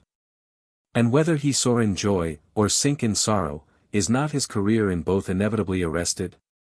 And, whilst he fondly dreams that he is grasping at infinity, does he not feel compelled to return to a consciousness of his cold, monotonous existence? The editor to the reader. It is a matter of extreme regret that we want original evidence of the last remarkable days of our friend. And we are, therefore, obliged to interrupt the progress of his correspondence, and to supply the deficiency by a connected narration. I have felt it my duty to collect accurate information from the mouths of persons well acquainted with his history. The story is simple, and all the accounts agree, except in some unimportant particulars. It is true, that, with respect to the characters of the persons spoken of, opinions and judgments vary. We have only, then, to relate conscientiously the facts which our diligent labor has enabled us to collect, to give the letters of the deceased, and to pay particular attention to the slightest fragment from his pen. More especially as it is so difficult to discover the real and correct motives of men who are not of the common order. Sorrow and discontent had taken deep root in Werther's soul, and gradually imparted their character to his whole being. The harmony of his mind became completely disturbed. A perpetual excitement and mental irritation, which weakened his natural powers, produced the saddest effects upon him, and rendered him at length the victim of an exhaustion against which he struggled with still more painful efforts than he had displayed, even in contending with his other misfortunes. His mental anxiety weakened his various good qualities, and he was soon converted into a gloomy companion, always unhappy and unjust in his ideas, the more wretched he became. This was, at least, the opinion of Albert's friends. They assert, moreover, that the character of Albert himself had undergone no change in the meantime. He was still the same being whom Werther had loved, honored, and respected from the commencement. His love for Charlotte was unbounded, he was proud of her, and desired that she should be recognized by every one as the noblest of created beings. Was he, however, to blame for wishing to avert from her every appearance of suspicion? Or for his unwillingness to share his rich prize with another, even for a moment, and in the most innocent manner? It is asserted that Albert frequently retired from his wife's apartment during Werther's visits. But this did not arise from hatred or aversion to his friend, but only from a feeling that his presence was oppressive to Werther. Charlotte's father, who was confined to the house by indisposition, was accustomed to send his carriage for her, that she might make excursions in the neighborhood. One day the weather had been unusually severe, and the whole country was covered with snow. Werther went for Charlotte the following morning, in order that, if Albert were absent, he might conduct her home. The beautiful weather produced but little impression on his troubled spirit. A heavy weight lay upon his soul, deep melancholy had taken possession of him, and his mind knew no change save from one painful thought to another. As he now never enjoyed internal peace, the condition of his fellow creatures was to him a perpetual source of trouble and distress. He believed he had disturbed the happiness of Albert and his wife. And, whilst he censured himself strongly for this, he began to entertain a secret dislike to Albert. His thoughts were occasionally directed to this point. Yes, he would repeat to himself, with ill-concealed dissatisfaction, yes, this is, after all, the extent of that confiding, dear, tender, and sympathetic love, that calm and eternal fidelity. What do I behold but satiety and indifference? Does not every frivolous engagement attract him more than his charming and lovely wife? Does he know how to prize his happiness? Can he value her as she deserves? He possesses her, it is true, I know that, as I know much more, and I have become accustomed to the thought that he will drive me mad, or, perhaps, murder me. Is his friendship toward me unimpaired? Does he not view my attachment to Charlotte as an infringement upon his rights, and consider my attention to her as a silent rebuke to himself? I know, and indeed feel, that he dislikes me, that he wishes for my absence, that my presence is hateful to him. He would often pause when on his way to visit Charlotte, stand still, as though in doubt, and seem desirous of returning, but would nevertheless proceed.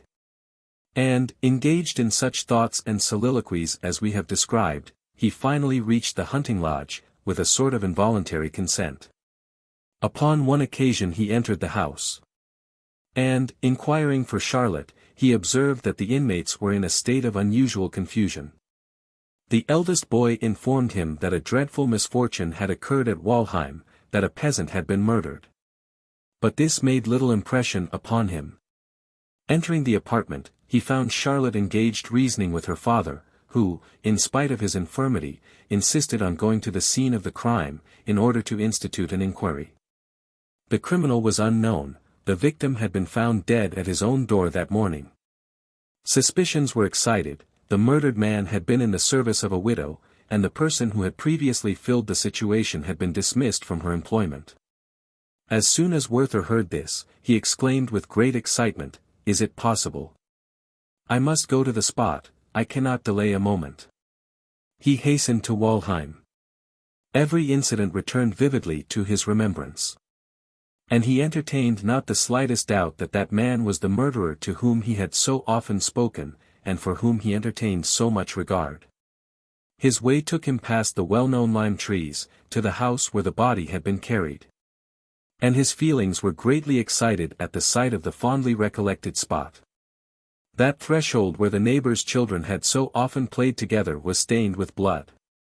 Love and attachment, the noblest feelings of human nature, had been converted into violence and murder. The huge trees stood there leafless and covered with hoarfrost, the beautiful hedgerows which surrounded the old churchyard wall were withered. And the gravestones, half covered with snow, were visible through the openings. As he approached the inn, in front of which the whole village was assembled, screams were suddenly heard. A troop of armed peasants was seen approaching, and every one exclaimed that the criminal had been apprehended. Werther looked, and was not long in doubt. The prisoner was no other than the servant, who had been formerly so attached to the widow, and whom he had met prowling about, with that suppressed anger and ill-concealed despair, which we have before described. "What have you done, unfortunate man?" inquired Werther, as he advanced toward the prisoner. The latter turned his eyes upon him in silence, and then replied with perfect composure, "No one will now marry her, and she will marry no one." The prisoner was taken into the inn, and Werther left the place. The mind of Werther was fearfully excited by this shocking occurrence. He ceased, however, to be oppressed by his usual feeling of melancholy, moroseness, and indifference to everything that passed around him. He entertained a strong degree of pity for the prisoner, and was seized with an indescribable anxiety to save him from his impending fate. He considered him so unfortunate, he deemed his crime so excusable, and thought his own condition so nearly similar, that he felt convinced he could make every one else view the matter in the light in which he saw it himself. He now became anxious to undertake his defense, and commenced composing an eloquent speech for the occasion, and, on his way to the hunting lodge, he could not refrain from speaking aloud the statement which he resolved to make to the judge. Upon his arrival, he found Albert had been before him, and he was a little perplexed by this meeting, but he soon recovered himself, and expressed his opinion with much warmth to the judge. The latter shook his head doubtingly. And although Werther urged his case with the utmost zeal, feeling, and determination in defense of his client, yet, as we may easily suppose, the judge was not much influenced by his appeal. On the contrary, he interrupted him in his address, reasoned with him seriously, and even administered a rebuke to him for becoming the advocate of a murderer. He demonstrated, that, according to this precedent, every law might be violated, and the public security utterly destroyed. He added, moreover, that in such a case he could himself do nothing, without incurring the greatest responsibility. That everything must follow in the usual course, and pursue the ordinary channel.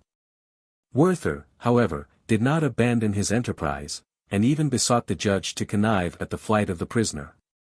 But this proposal was peremptorily rejected. Albert, who had taken some part in the discussion, coincided in opinion with the judge. At this Werther became enraged, and took his leave in great anger, after the judge had more than once assured him that the prisoner could not be saved. The excess of his grief at this assurance may be inferred from a note we have found amongst his papers, and which was doubtless written upon this very occasion. "You cannot be saved, unfortunate man. I see clearly that we cannot be saved." Werther was highly incensed at the observations which Albert had made to the judge in this matter of the prisoner. He thought he could detect therein a little bitterness toward himself personally. And although, upon reflection, it could not escape his sound judgment that their view of the matter was correct, he felt the greatest possible reluctance to make such an admission. A memorandum of Werther's upon this point, expressive of his general feelings toward Albert, has been found amongst his papers. What is the use of my continually repeating that he is a good and estimable man? He is an inward torment to me, and I am incapable of being just toward him. One fine evening in winter, when the weather seemed inclined to thaw, Charlotte and Albert were returning home together. The former looked from time to time about her, as if she missed Werther's company. Albert began to speak of him, and censured him for his prejudices. He alluded to his unfortunate attachment, and wished it were possible to discontinue his acquaintance. "I desire it on our own account," he added. "And I request you will compel him to alter his deportment toward you, and to visit you less frequently. The world is censorious, and I know that here and there we are spoken of." Charlotte made no reply, and Albert seemed to feel her silence. At least, from that time he never again spoke of Werther, and, when she introduced the subject, he allowed the conversation to die away, or else he directed the discourse into another channel. The vain attempt Werther had made to save the unhappy murderer was the last feeble glimmering of a flame about to be extinguished. He sank almost immediately afterward into a state of gloom and inactivity, until he was at length brought to perfect distraction by learning that he was to be summoned as a witness against the prisoner, who asserted his complete innocence. His mind now became oppressed by the recollection of every misfortune of his past life. The mortification he had suffered at the ambassador's, and his subsequent troubles, were revived in his memory. He became utterly inactive. Destitute of energy, he was cut off from every pursuit and occupation which composed the business of common life. And he became a victim to his own susceptibility, and to his restless passion for the most amiable and beloved of women, whose peace he destroyed. In this unvarying monotony of existence his days were consumed. And his powers became exhausted without aim or design, until they brought him to a sorrowful end. A few letters which he left behind, and which we here subjoin, afford the best proofs of his anxiety of mind and of the depth of his passion, as well as of his doubts and struggles, and of his weariness of life. December 12. Dear Wilhelm, I am reduced to the condition of those unfortunate wretches who believe they are pursued by an evil spirit. Sometimes I am oppressed, not by apprehension or fear, but by an inexpressible internal sensation, which weighs upon my heart, and impedes my breath. Then I wander forth at night, even in this tempestuous season, and feel pleasure in surveying the dreadful scenes around me. Yesterday evening I went forth. A rapid thaw had suddenly set in.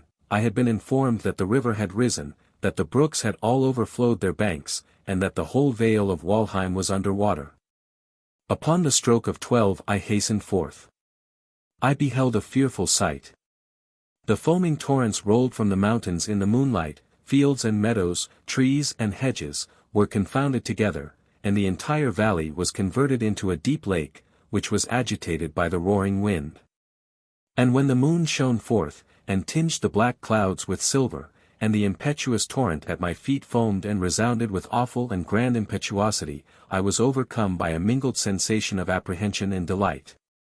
With extended arms I looked down into the yawning abyss, and cried, "Plunge!" For a moment my senses forsook me, in the intense delight of ending my sorrows and my sufferings by a plunge into that gulf. And then I felt as if I were rooted to the earth, and incapable of seeking an end to my woes. But my hour is not yet come, I feel it is not. O Wilhelm, how willingly could I abandon my existence to ride the whirlwind, or to embrace the torrent. And then might not rapture perchance be the portion of this liberated soul? I turned my sorrowful eyes toward a favorite spot, where I was accustomed to sit with Charlotte beneath a willow after a fatiguing walk. Alas! It was covered with water, and with difficulty I found even the meadow. And the fields around the hunting lodge, thought I. Has our dear bower been destroyed by this unpitying storm? And a beam of past happiness streamed upon me, as the mind of a captive is illumined by dreams of flocks and herds and bygone joys of home. But I am free from blame. I have courage to die. Perhaps I have, but I still sit here, like a wretched pauper, who collects faggots, and begs her bread from door to door, that she may prolong for a few days a miserable existence which she is unwilling to resign. December 15th. What is the matter with me, dear Wilhelm? I am afraid of myself. Is not my love for her of the purest, most holy, and most brotherly nature? Has my soul ever been sullied by a single sensual desire? But I will make no protestations. And now, ye nightly visions, how truly have those mortals understood you, who ascribe your various contradictory effects to some invincible power. This night I tremble at the avowal. I held her in my arms, locked in a close embrace, I pressed her to my bosom, and covered with countless kisses those dear lips which murmured in reply soft protestations of love. My sight became confused by the delicious intoxication of her eyes. Heavens! Is it sinful to revel again in such happiness, to recall once more those rapturous moments with intense delight? Charlotte! Charlotte! I am lost. My senses are bewildered, my recollection is confused, mine eyes are bathed in tears, I am ill, and yet I am well, I wish for nothing, I have no desires, it were better I were gone. Under the circumstances narrated above, a determination to quit this world had now taken fixed possession of Werther's soul. Since Charlotte's return, this thought had been the final object of all his hopes and wishes. But he had resolved that such a step should not be taken with precipitation, but with calmness and tranquillity, and with the most perfect deliberation. His troubles and internal struggles may be understood from the following fragment, which was found, without any date, amongst his papers, and appears to have formed the beginning of a letter to Wilhelm. Her presence, her fate, her sympathy for me, have power still to extract tears from my withered brain. One lifts up the curtain, and passes to the other side, that is all. And why all these doubts and delays? Because we know not what is behind, because there is no returning, and because our mind infers that all is darkness and confusion, where we have nothing but uncertainty. His appearance at length became quite altered by the effect of his melancholy thoughts. And his resolution was now finally and irrevocably taken, of which the following ambiguous letter, which he addressed to his friend, may appear to afford some proof. December 20th. I am grateful to your love, Wilhelm, for having repeated your advice so seasonably. Yes, you are right, it is undoubtedly better that I should depart. But I do not entirely approve your scheme of returning at once to your neighborhood. At least, I should like to make a little excursion on the way, particularly as we may now expect a continued frost, and consequently good roads. I am much pleased with your intention of coming to fetch me. Only delay your journey for a fortnight, and wait for another letter from me. One should gather nothing before it is ripe, and a fortnight sooner or later makes a great difference. Entreat my mother to pray for her son, and tell her I beg her pardon for all the unhappiness I have occasioned her. It has ever been my fate to give pain to those whose happiness I should have promoted. Adieu, my dearest friend. May every blessing of heaven attend you. Farewell. We find it difficult to express the emotions with which Charlotte's soul was agitated during the whole of this time, whether in relation to her husband or to her unfortunate friend. Although we are enabled, by our knowledge of her character, to understand their nature. It is certain that she had formed a determination, by every means in her power to keep Werther at a distance. And, if she hesitated in her decision, it was from a sincere feeling of friendly pity, knowing how much it would cost him, indeed, that he would find it almost impossible to comply with her wishes. But various causes now urged her to be firm. Her husband preserved a strict silence about the whole matter, and she never made it a subject of conversation, feeling bound to prove to him by her conduct that her sentiments agreed with his. The same day, which was the Sunday before Christmas, after Werther had written the last-mentioned letter to his friend, he came in the evening to Charlotte's house, and found her alone. She was busy preparing some little gifts for her brothers and sisters, which were to be distributed to them on Christmas Day. He began talking of the delight of the children, and of that age when the sudden appearance of the Christmas tree, decorated with fruit and sweetmeats, and lighted up with wax candles, causes such transports of joy. "You shall have a gift too, if you behave well," said Charlotte, hiding her embarrassment under sweet smile. "And what do you call behaving well?" "What should I do, what can I do, my dear Charlotte?" said he. "Thursday night," she answered, "is Christmas Eve. The children are all to be here, and my father too. There is a present for each. Do you come likewise, but do not come before that time." Werther started. "I desire you will not, it must be so," she continued. "I ask it of you as a favor, for my own peace and tranquility. We cannot go on in this manner any longer." He turned away, his face walked hastily up and down the room, muttering indistinctly, "We cannot go on in this manner any longer."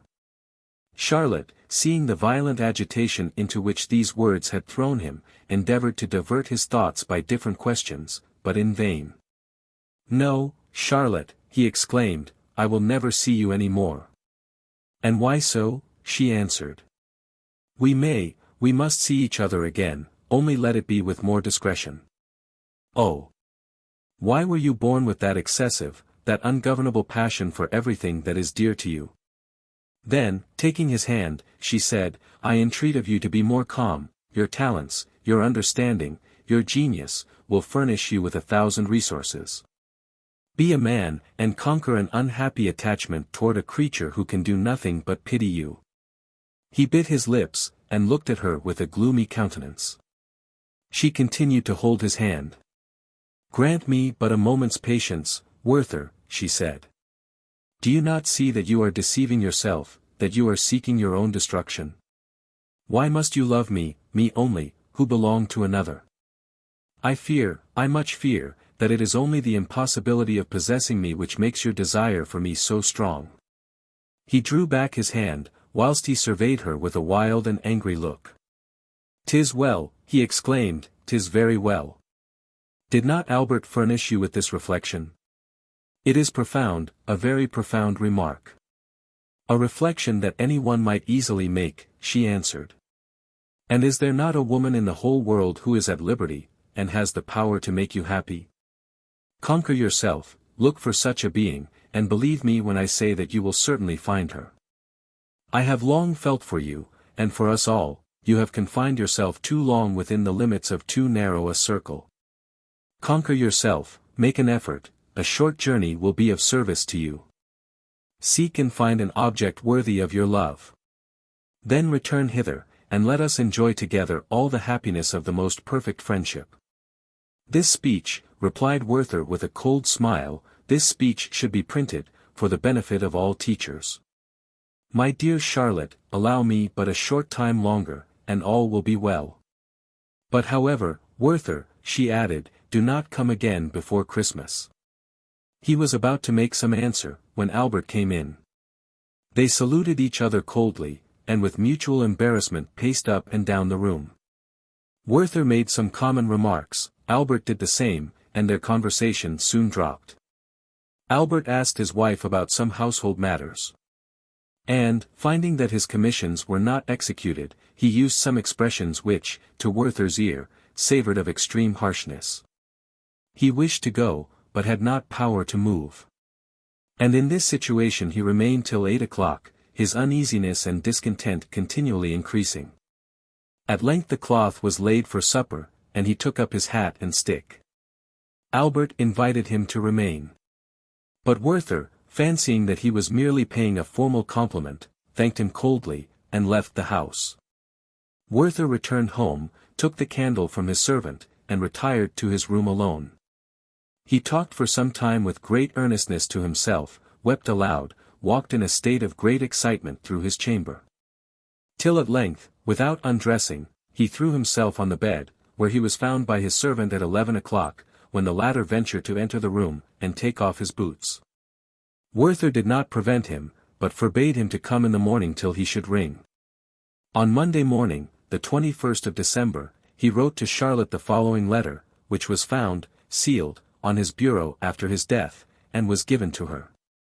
I shall insert it in fragments, as it appears, from several circumstances, to have been written in that manner. It is all over, Charlotte, I am resolved to die. I make this declaration deliberately and coolly, without any romantic passion, on this morning of the day when I am to see you for the last time.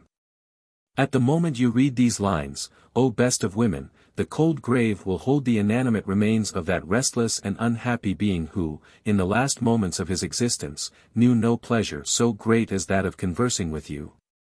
I have passed a dreadful night, or rather, let me say, a propitious one, for it has given me resolution, it has fixed my purpose.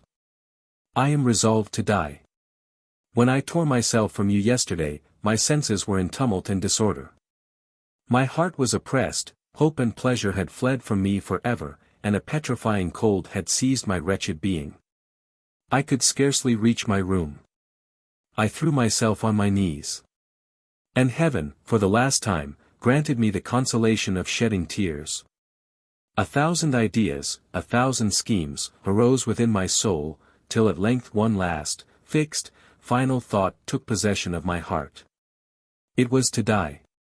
I lay down to rest. And in the morning, in the quiet hour of awakening, the same determination was upon me. To die.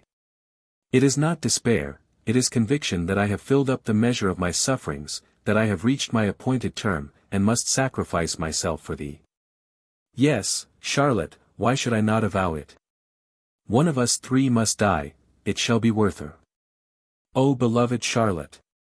This heart, excited by rage and fury, has often conceived the horrid idea of murdering your husband, you, myself. The lot is cast at length. And in the bright, quiet evenings of summer, when you sometimes wander toward the mountains, let your thoughts then turn to me, recollect how often you have watched me coming to meet you from the valley. Then bend your eyes upon the churchyard which contains my grave, and, by the light of the setting sun, mark how the evening breeze waves the tall grass which grows above my tomb.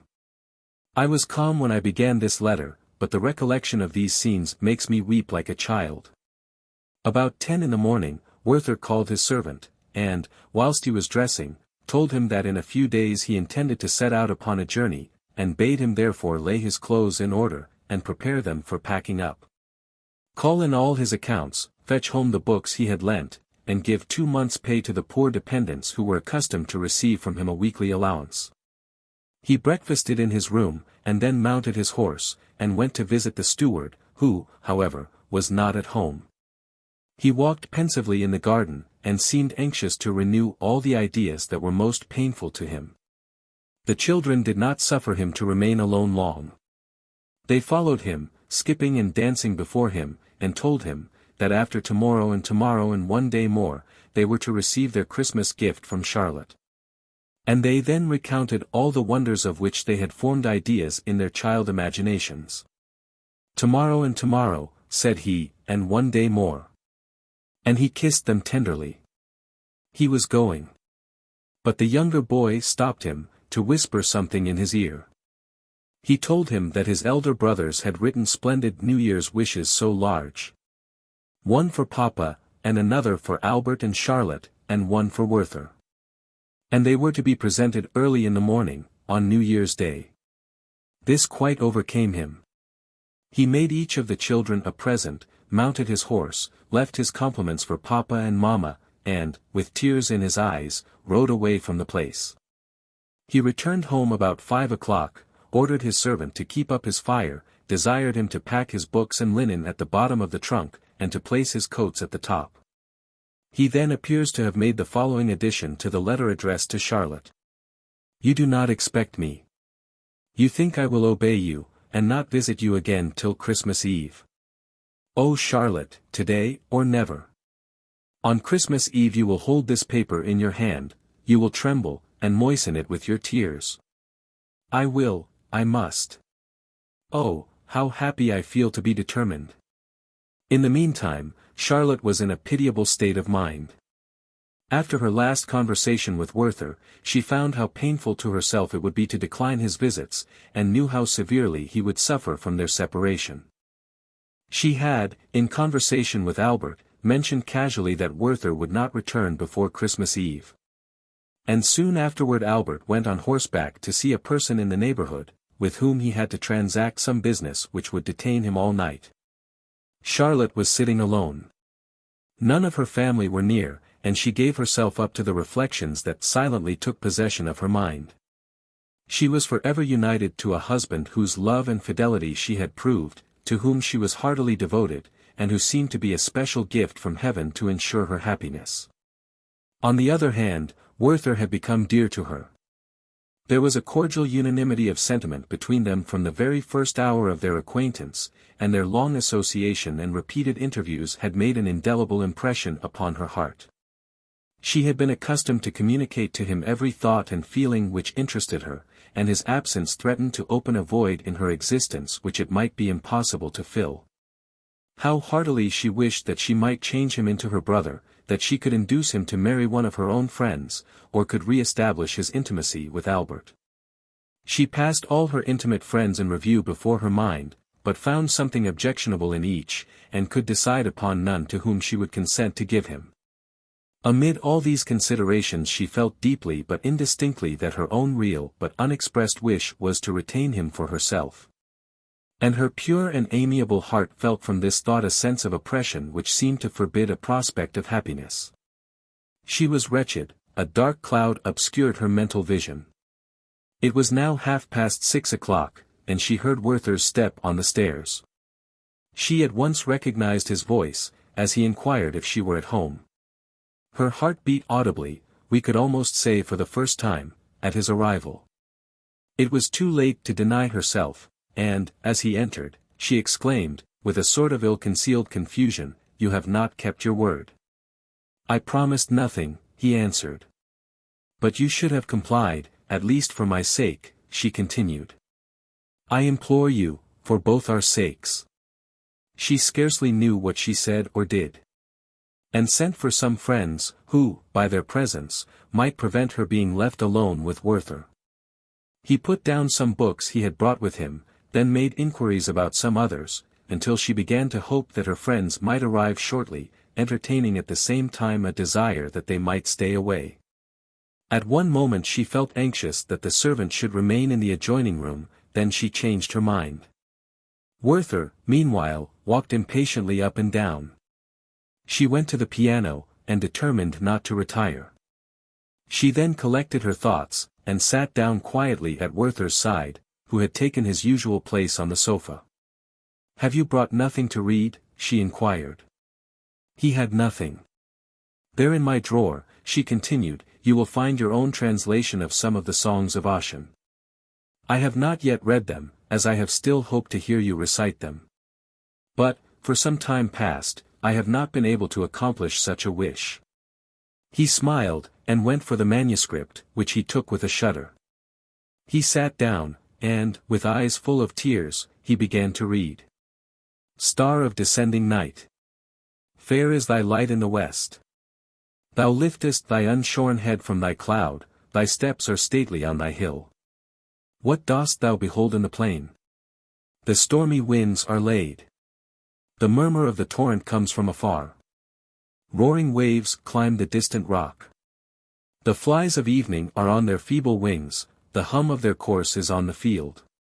What dost thou behold, fair light? But thou dost smile and depart. The waves come with joy around thee, they bathe thy lovely hair. Farewell, thou silent beam. Let the light of Ossian's soul arise. And it does arise in its strength. I behold my departed friends. Their gathering is on Laura, as in the days of other years. Fingal comes like a watery column of mist. His heroes are around, and see the bards of song, grey-haired Olin. Stately Rhino. Alpin with the tuneful voice, the soft complaint of Minona. How are ye changed, my friends, since the days of Selma's feast? When we contended, like gales of spring as they fly along the hill, and bend by turns the feebly whistling grass. Minona came forth in her beauty, with downcast look and tearful eye. Her hair was flying slowly with the blast that rushed unfrequent from the hill.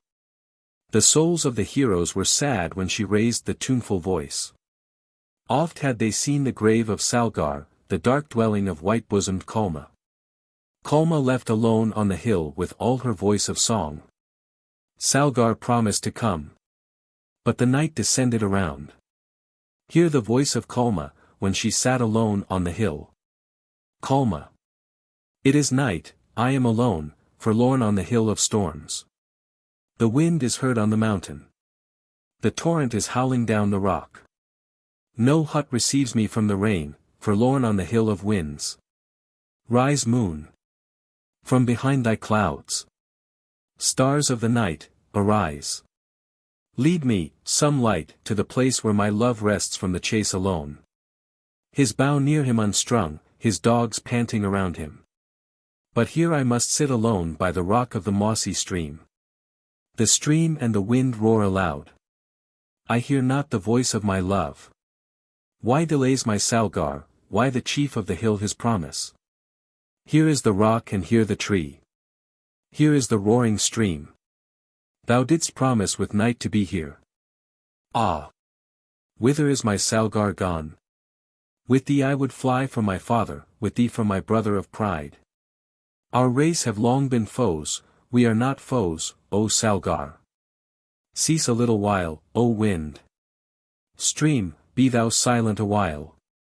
Let my voice be heard around. Let my wanderer hear me. Salgar. It is Kalma who calls. Here is the tree and the rock. Salgar, my love, I am here. Why delayest thou thy coming? Lo! The calm moon comes forth. The flood is bright in the vale. The rocks are grey on the steep. I see him not on the brow. His dogs come not before him with tidings of his near approach. Here I must sit alone. Who lie on the heath beside me? Are they my love and my brother? Speak to me, O my friends. To Kalma they give no reply. Speak to me, I am alone. My soul is tormented with fears. Ah, they are dead. Their swords are red from the fight. O my brother! My brother! Why hast thou slain my Salgar? Why, O Salgar, hast thou slain my brother? Dear were ye both to me. What shall I say in your praise? Thou wert fair on the hill among thousands. He was terrible in fight. Speak to me. Hear my voice. Hear me, sons of my love. They are silent. Silent forever. Cold, cold, are their breasts of clay. Oh, from the rock on the hill, from the top of the windy steep, speak, ye ghosts of the dead. Speak, I will not be afraid. Whither are ye gone to rest? In what cave of the hill shall I find the departed? No feeble voice is on the gale, no answer half drowned in the storm. I sit in my grief, I wait for morning in my tears. Rear the tomb, ye friends of the dead. Close it not till Kalma come. My life flies away like a dream. Why should I stay behind? Here shall I rest with my friends, by the stream of the sounding rock. When night comes on the hill, when the loud winds arise, my ghost shall stand in the blast, and mourn the death of my friends. The hunter shall hear from his booth. He shall fear, but love my voice. For sweet shall my voice be for my friends, pleasant were her friends to Kalma. Such was thy song, Minona, softly blushing daughter of Torman. Our tears descended for Kalma, and our souls were sad. Ullin came with his harp, he gave the song of Alpin. The voice of Alpin was pleasant, the soul of Rhino was a beam of fire. But they had rested in the narrow house, their voice had ceased in Selma. Ullin had returned one day from the chase before the heroes fell. He heard their strife on the hill, their song was soft, but sad. They mourned the fall of Morar, first of mortal men. His soul was like the soul of Fingal, his sword like the sword of Oscar. But he fell, and his father mourned, his sister's eyes were full of tears. Minona's eyes were full of tears, the sister of Carborn Morar. She retired from the song of Olin, like the moon in the west, when she foresees the shower, and hides her fair head in a cloud. I touched the harp with Olin, the song of morning rose. Rhino. The wind and the rain are past, calm is the noon of day. The clouds are divided in heaven. Over the green hills flies the inconstant sun. Red through the stony vale comes down the stream of the hill. Sweet are thy murmurs, O stream. But more sweet is the voice I hear. It is the voice of Alpin, the son of song, mourning for the dead. Bent is his head of age, red his tearful eye. Alpin, thou son of song, why alone on the silent hill? Why complainest thou, as a blast in the wood, as a wave on the lonely shore? Alpin. My tears, O Rhino, are for the dead, my voice for those that have passed away. Tall thou art on the hill, fair among the sons of the vale. But thou shalt fall like Morar, the mourner shall sit on thy tomb. The hills shall know thee no more, thy bough shall lie in thy hall unstrung. Thou wert swift, O Morar, as a roe on the desert, terrible as a meteor of fire. Thy wrath was as the storm. Thy sword in battle as lightning in the field. Thy voice was as a stream after rain, like thunder on distant hills. Many fell by thy arm, they were consumed in the flames of thy wrath. But when thou didst return from war, how peaceful was thy brow. Thy face was like the sun after rain, like the moon in the silence of night, calm as the breast of the lake when the loud wind is laid. Narrow is thy dwelling now. Dark the place of thine abode. With 3 steps I compass thy grave, O thou who wast so great before. For stones, with their heads of moss, are the only memorial of thee. A tree with scarce a leaf, long grass which whistles in the wind, mark to the hunter's eye the grave of the mighty Morar. Morar. Thou art low indeed. Thou hast no mother to mourn thee, no maid with her tears of love. Dead is she that brought thee forth. Fallen is the daughter of Morglan. Who on his staff is this? Who is this whose head is white with age, whose eyes are red with tears, who quakes at every step? It is thy father, O Morar. The father of no son but thee. He heard of thy fame in war, he heard of foes dispersed. He heard of Morar's renown, why did he not hear of his wound? Weep, thou father of Morar. Weep, but thy son heareth thee not. Deep is the sleep of the dead, low their pillow of dust. No more shall he hear thy voice, no more awake at thy call. When shall it be morn in the grave, to bid the slumberer awake? Farewell, thou bravest of men. Thou conqueror in the field.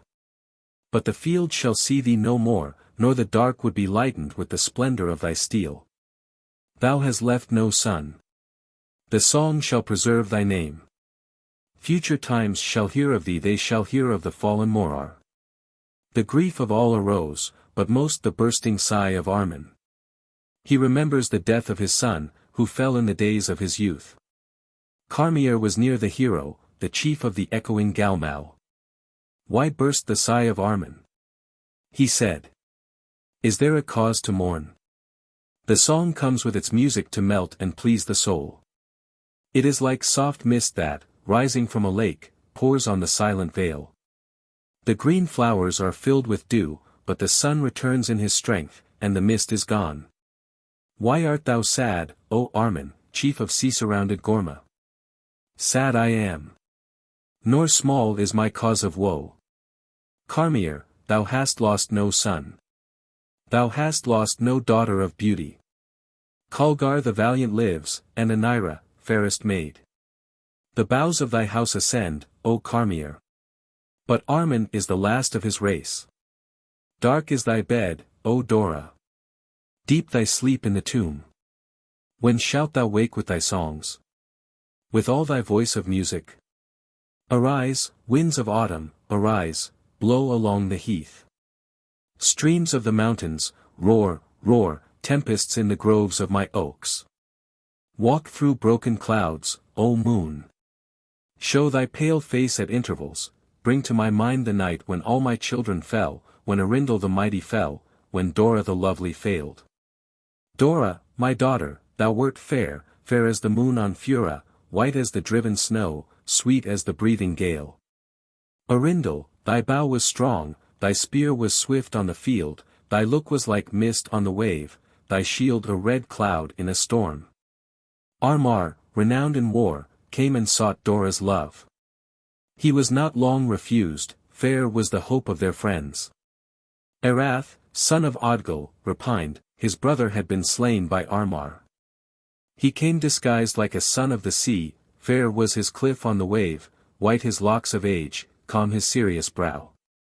Fairest of women, he said, lovely daughter of Armin.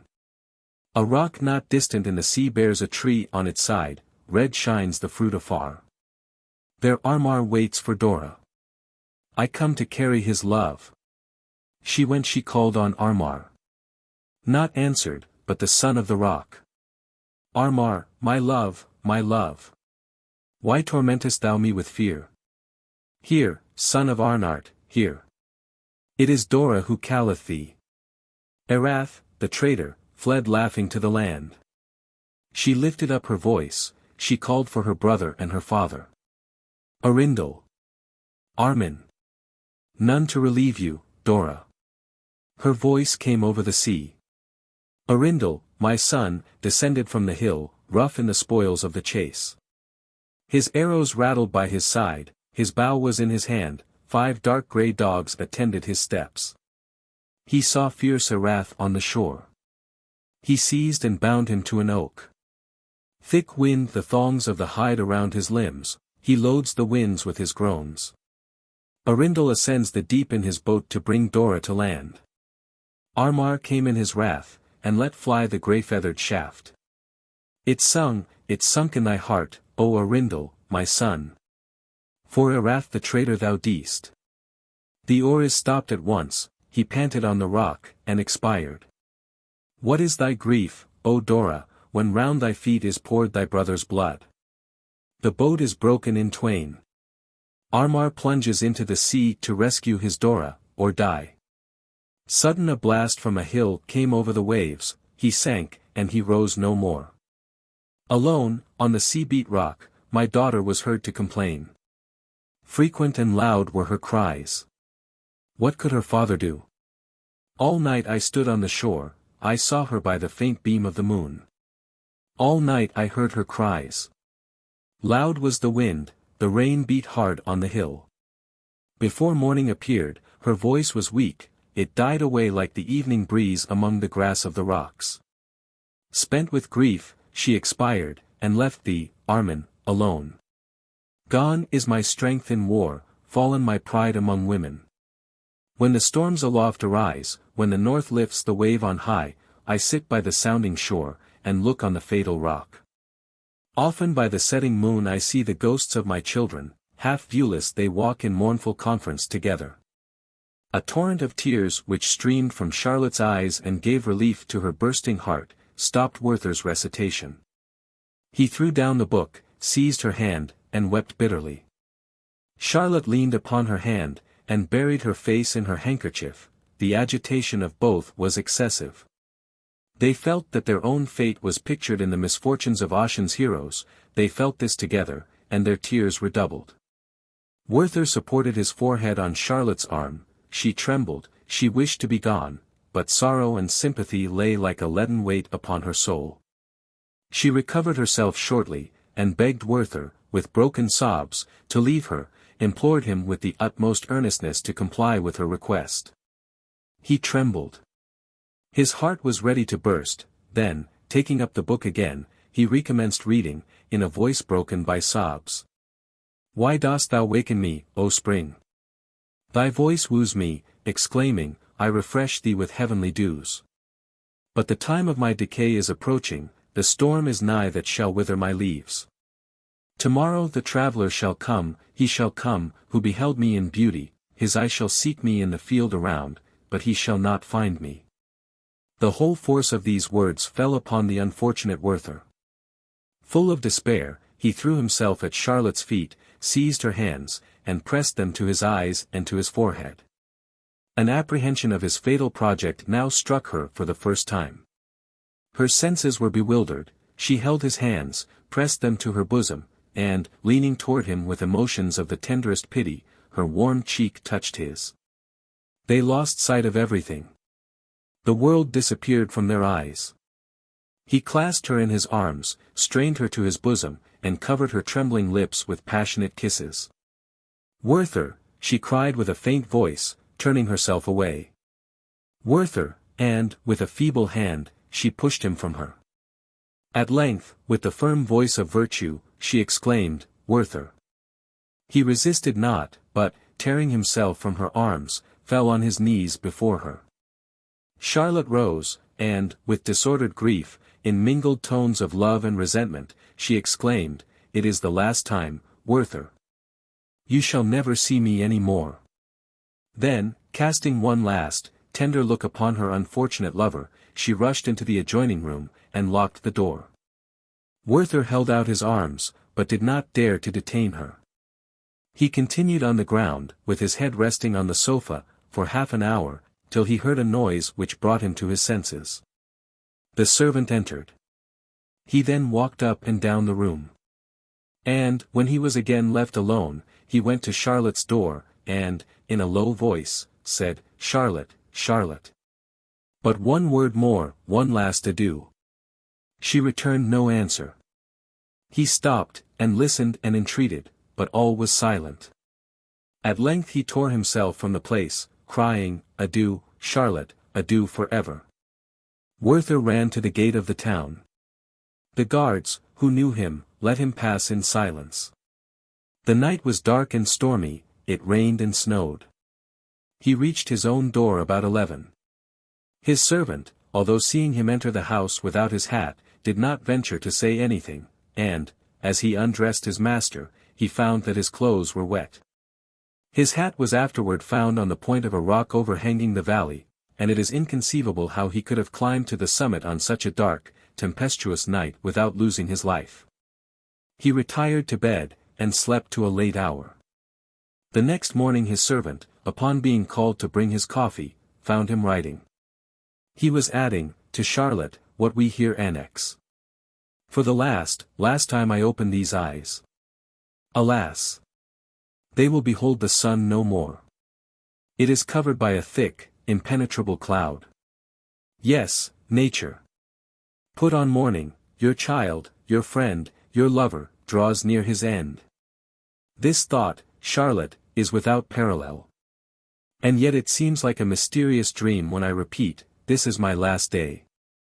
The last. Charlotte, no word can adequately express this thought. The last. Today I stand erect in all my strength, tomorrow, cold and stark, I shall lie extended upon the ground.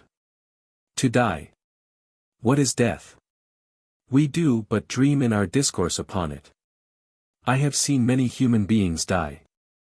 But, so straitened is our feeble nature, we have no clear conception of the beginning or the end of our existence.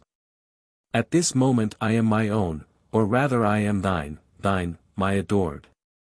And the next we are parted, severed, perhaps forever. No, Charlotte, no. How can you, be annihilated? We exist. What is annihilation? A mere word, an unmeaning sound that fixes no impression on the mind. Dead, Charlotte. Laid in the cold earth, in the dark and narrow grave. I had a friend once who was everything to me in early youth. She died. I followed her hearse, I stood by her grave when the coffin was lowered. And when I heard the creaking of the cords as they were loosened and drawn up, when the first shovelful of earth was thrown in, and the coffin returned a hollow sound, which grew fainter and fainter till all was completely covered over, I threw myself on the ground. My heart was smitten, grieved, shattered, rent, but I neither knew what had happened, nor what was to happen to me. Death. The grave. I understand not the words. Forgive, oh, forgive me. Yesterday, ah, that day should have been the last of my life. Thou angel! For the first time in my existence, I felt rapture glow within my inmost soul. She loves me. Still burns upon my lips the sacred fire they received from thine. New torrents of delight overwhelm my soul. Forgive me, oh, forgive.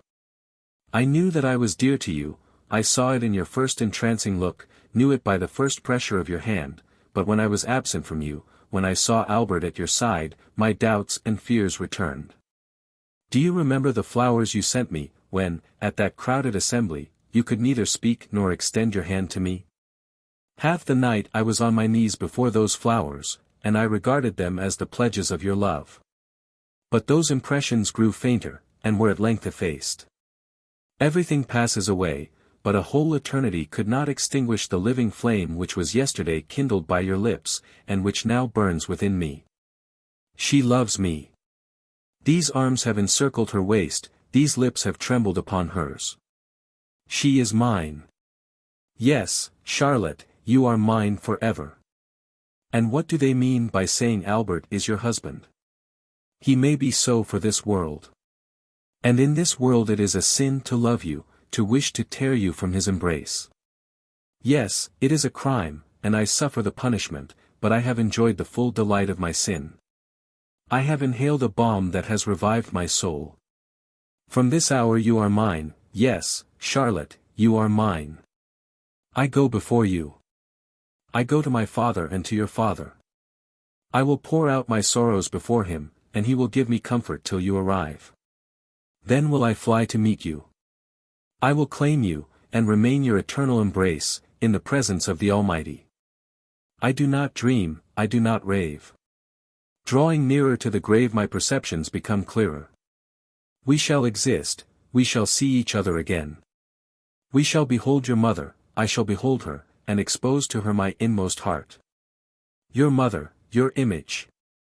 About 11 o'clock Werther asked his servant if Albert had returned. He answered, yes. For he had seen him pass on horseback, upon which Werther sent him the following note, unsealed. Be so good as to lend me your pistols for a journey. Adieu. Charlotte had slept little during the past night. All her apprehensions were realized in a way that she could neither foresee nor avoid. Her blood was boiling in her veins, and 1,000 painful sensations rent her pure heart. Was it the ardor of Werther's passionate embraces that she felt within her bosom? Was it anger at his daring? Was it the sad comparison of her present condition with former days of innocence, tranquility, and self-confidence? How could she approach her husband, and confess a scene which she had no reason to conceal, and which she yet felt, nevertheless, unwilling to avow? They had preserved so long a silence toward each other, and should she be the first to break it by so unexpected a discovery? She feared that the mere statement of Werther's visit would trouble him, and his distress would be heightened by her perfect candor. She wished that he could see her in her true light, and judge her without prejudice. But was she anxious that he should read her inmost soul? On the other hand, could she deceive a being to whom all her thoughts had ever been exposed as clearly as crystal, and from whom no sentiment had ever been concealed? These reflections made her anxious and thoughtful. Her mind still dwelt on Werther, who was now lost to her, but whom she could not bring herself to resign, and for whom she knew nothing was left but despair if she should be lost to him forever. A recollection of that mysterious estrangement which had lately subsisted between herself and Albert, and which she could never thoroughly understand, was now beyond measure painful to her.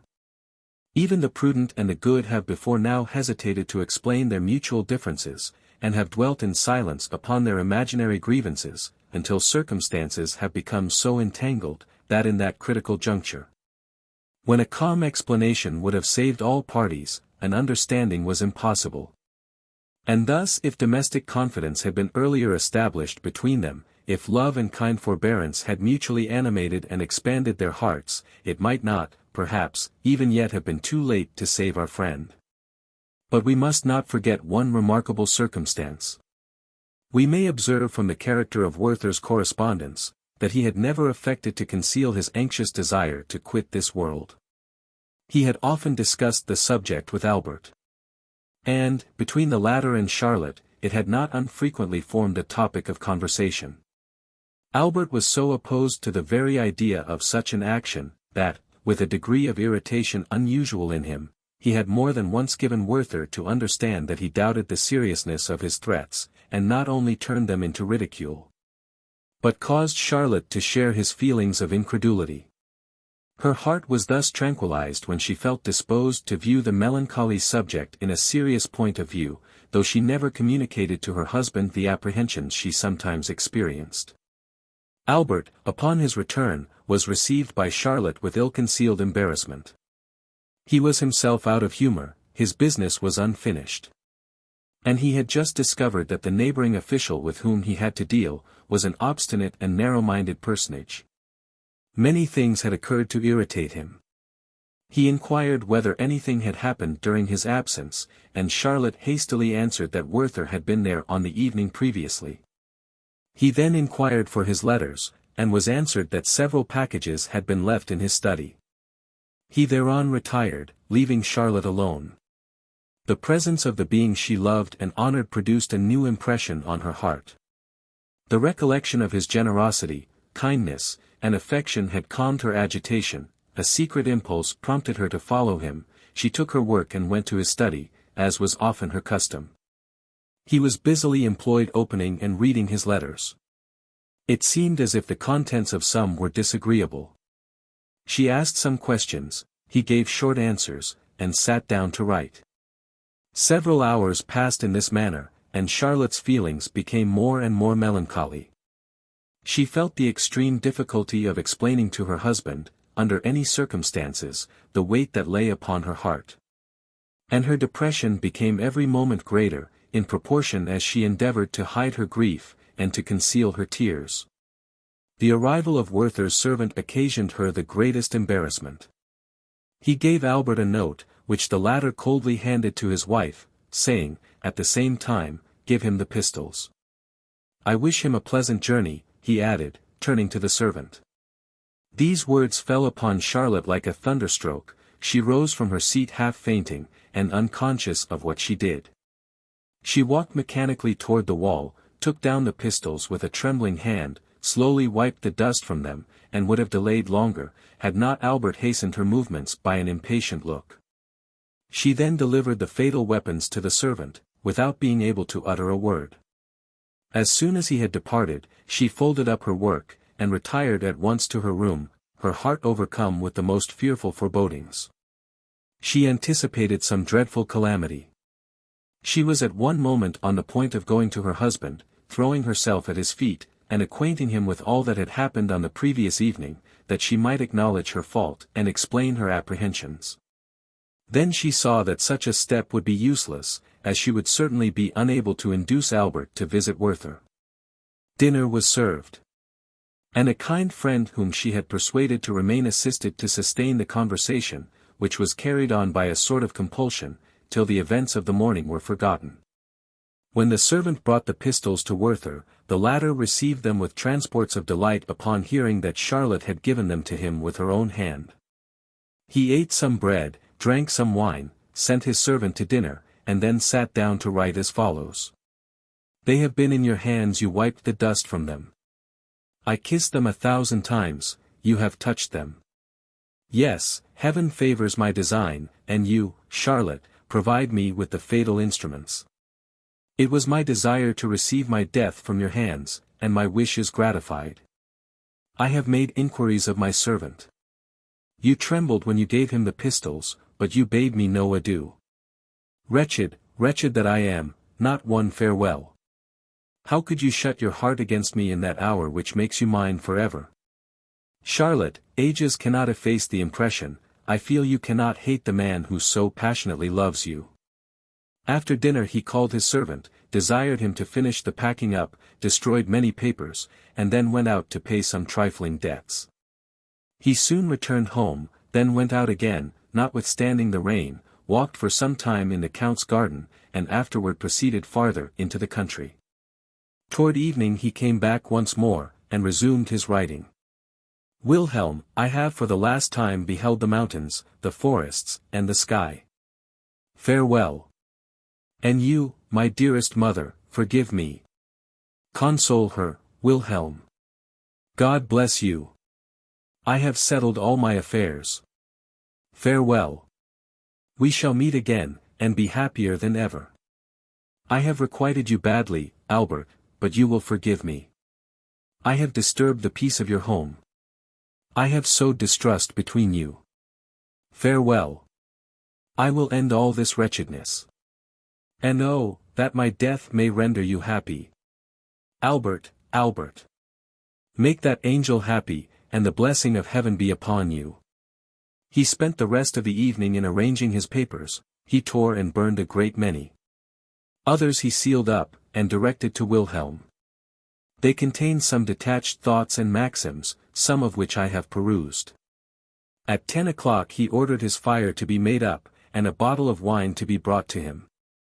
He then dismissed his servant, whose room, as well as the apartments of the rest of the family, was situated in another part of the house.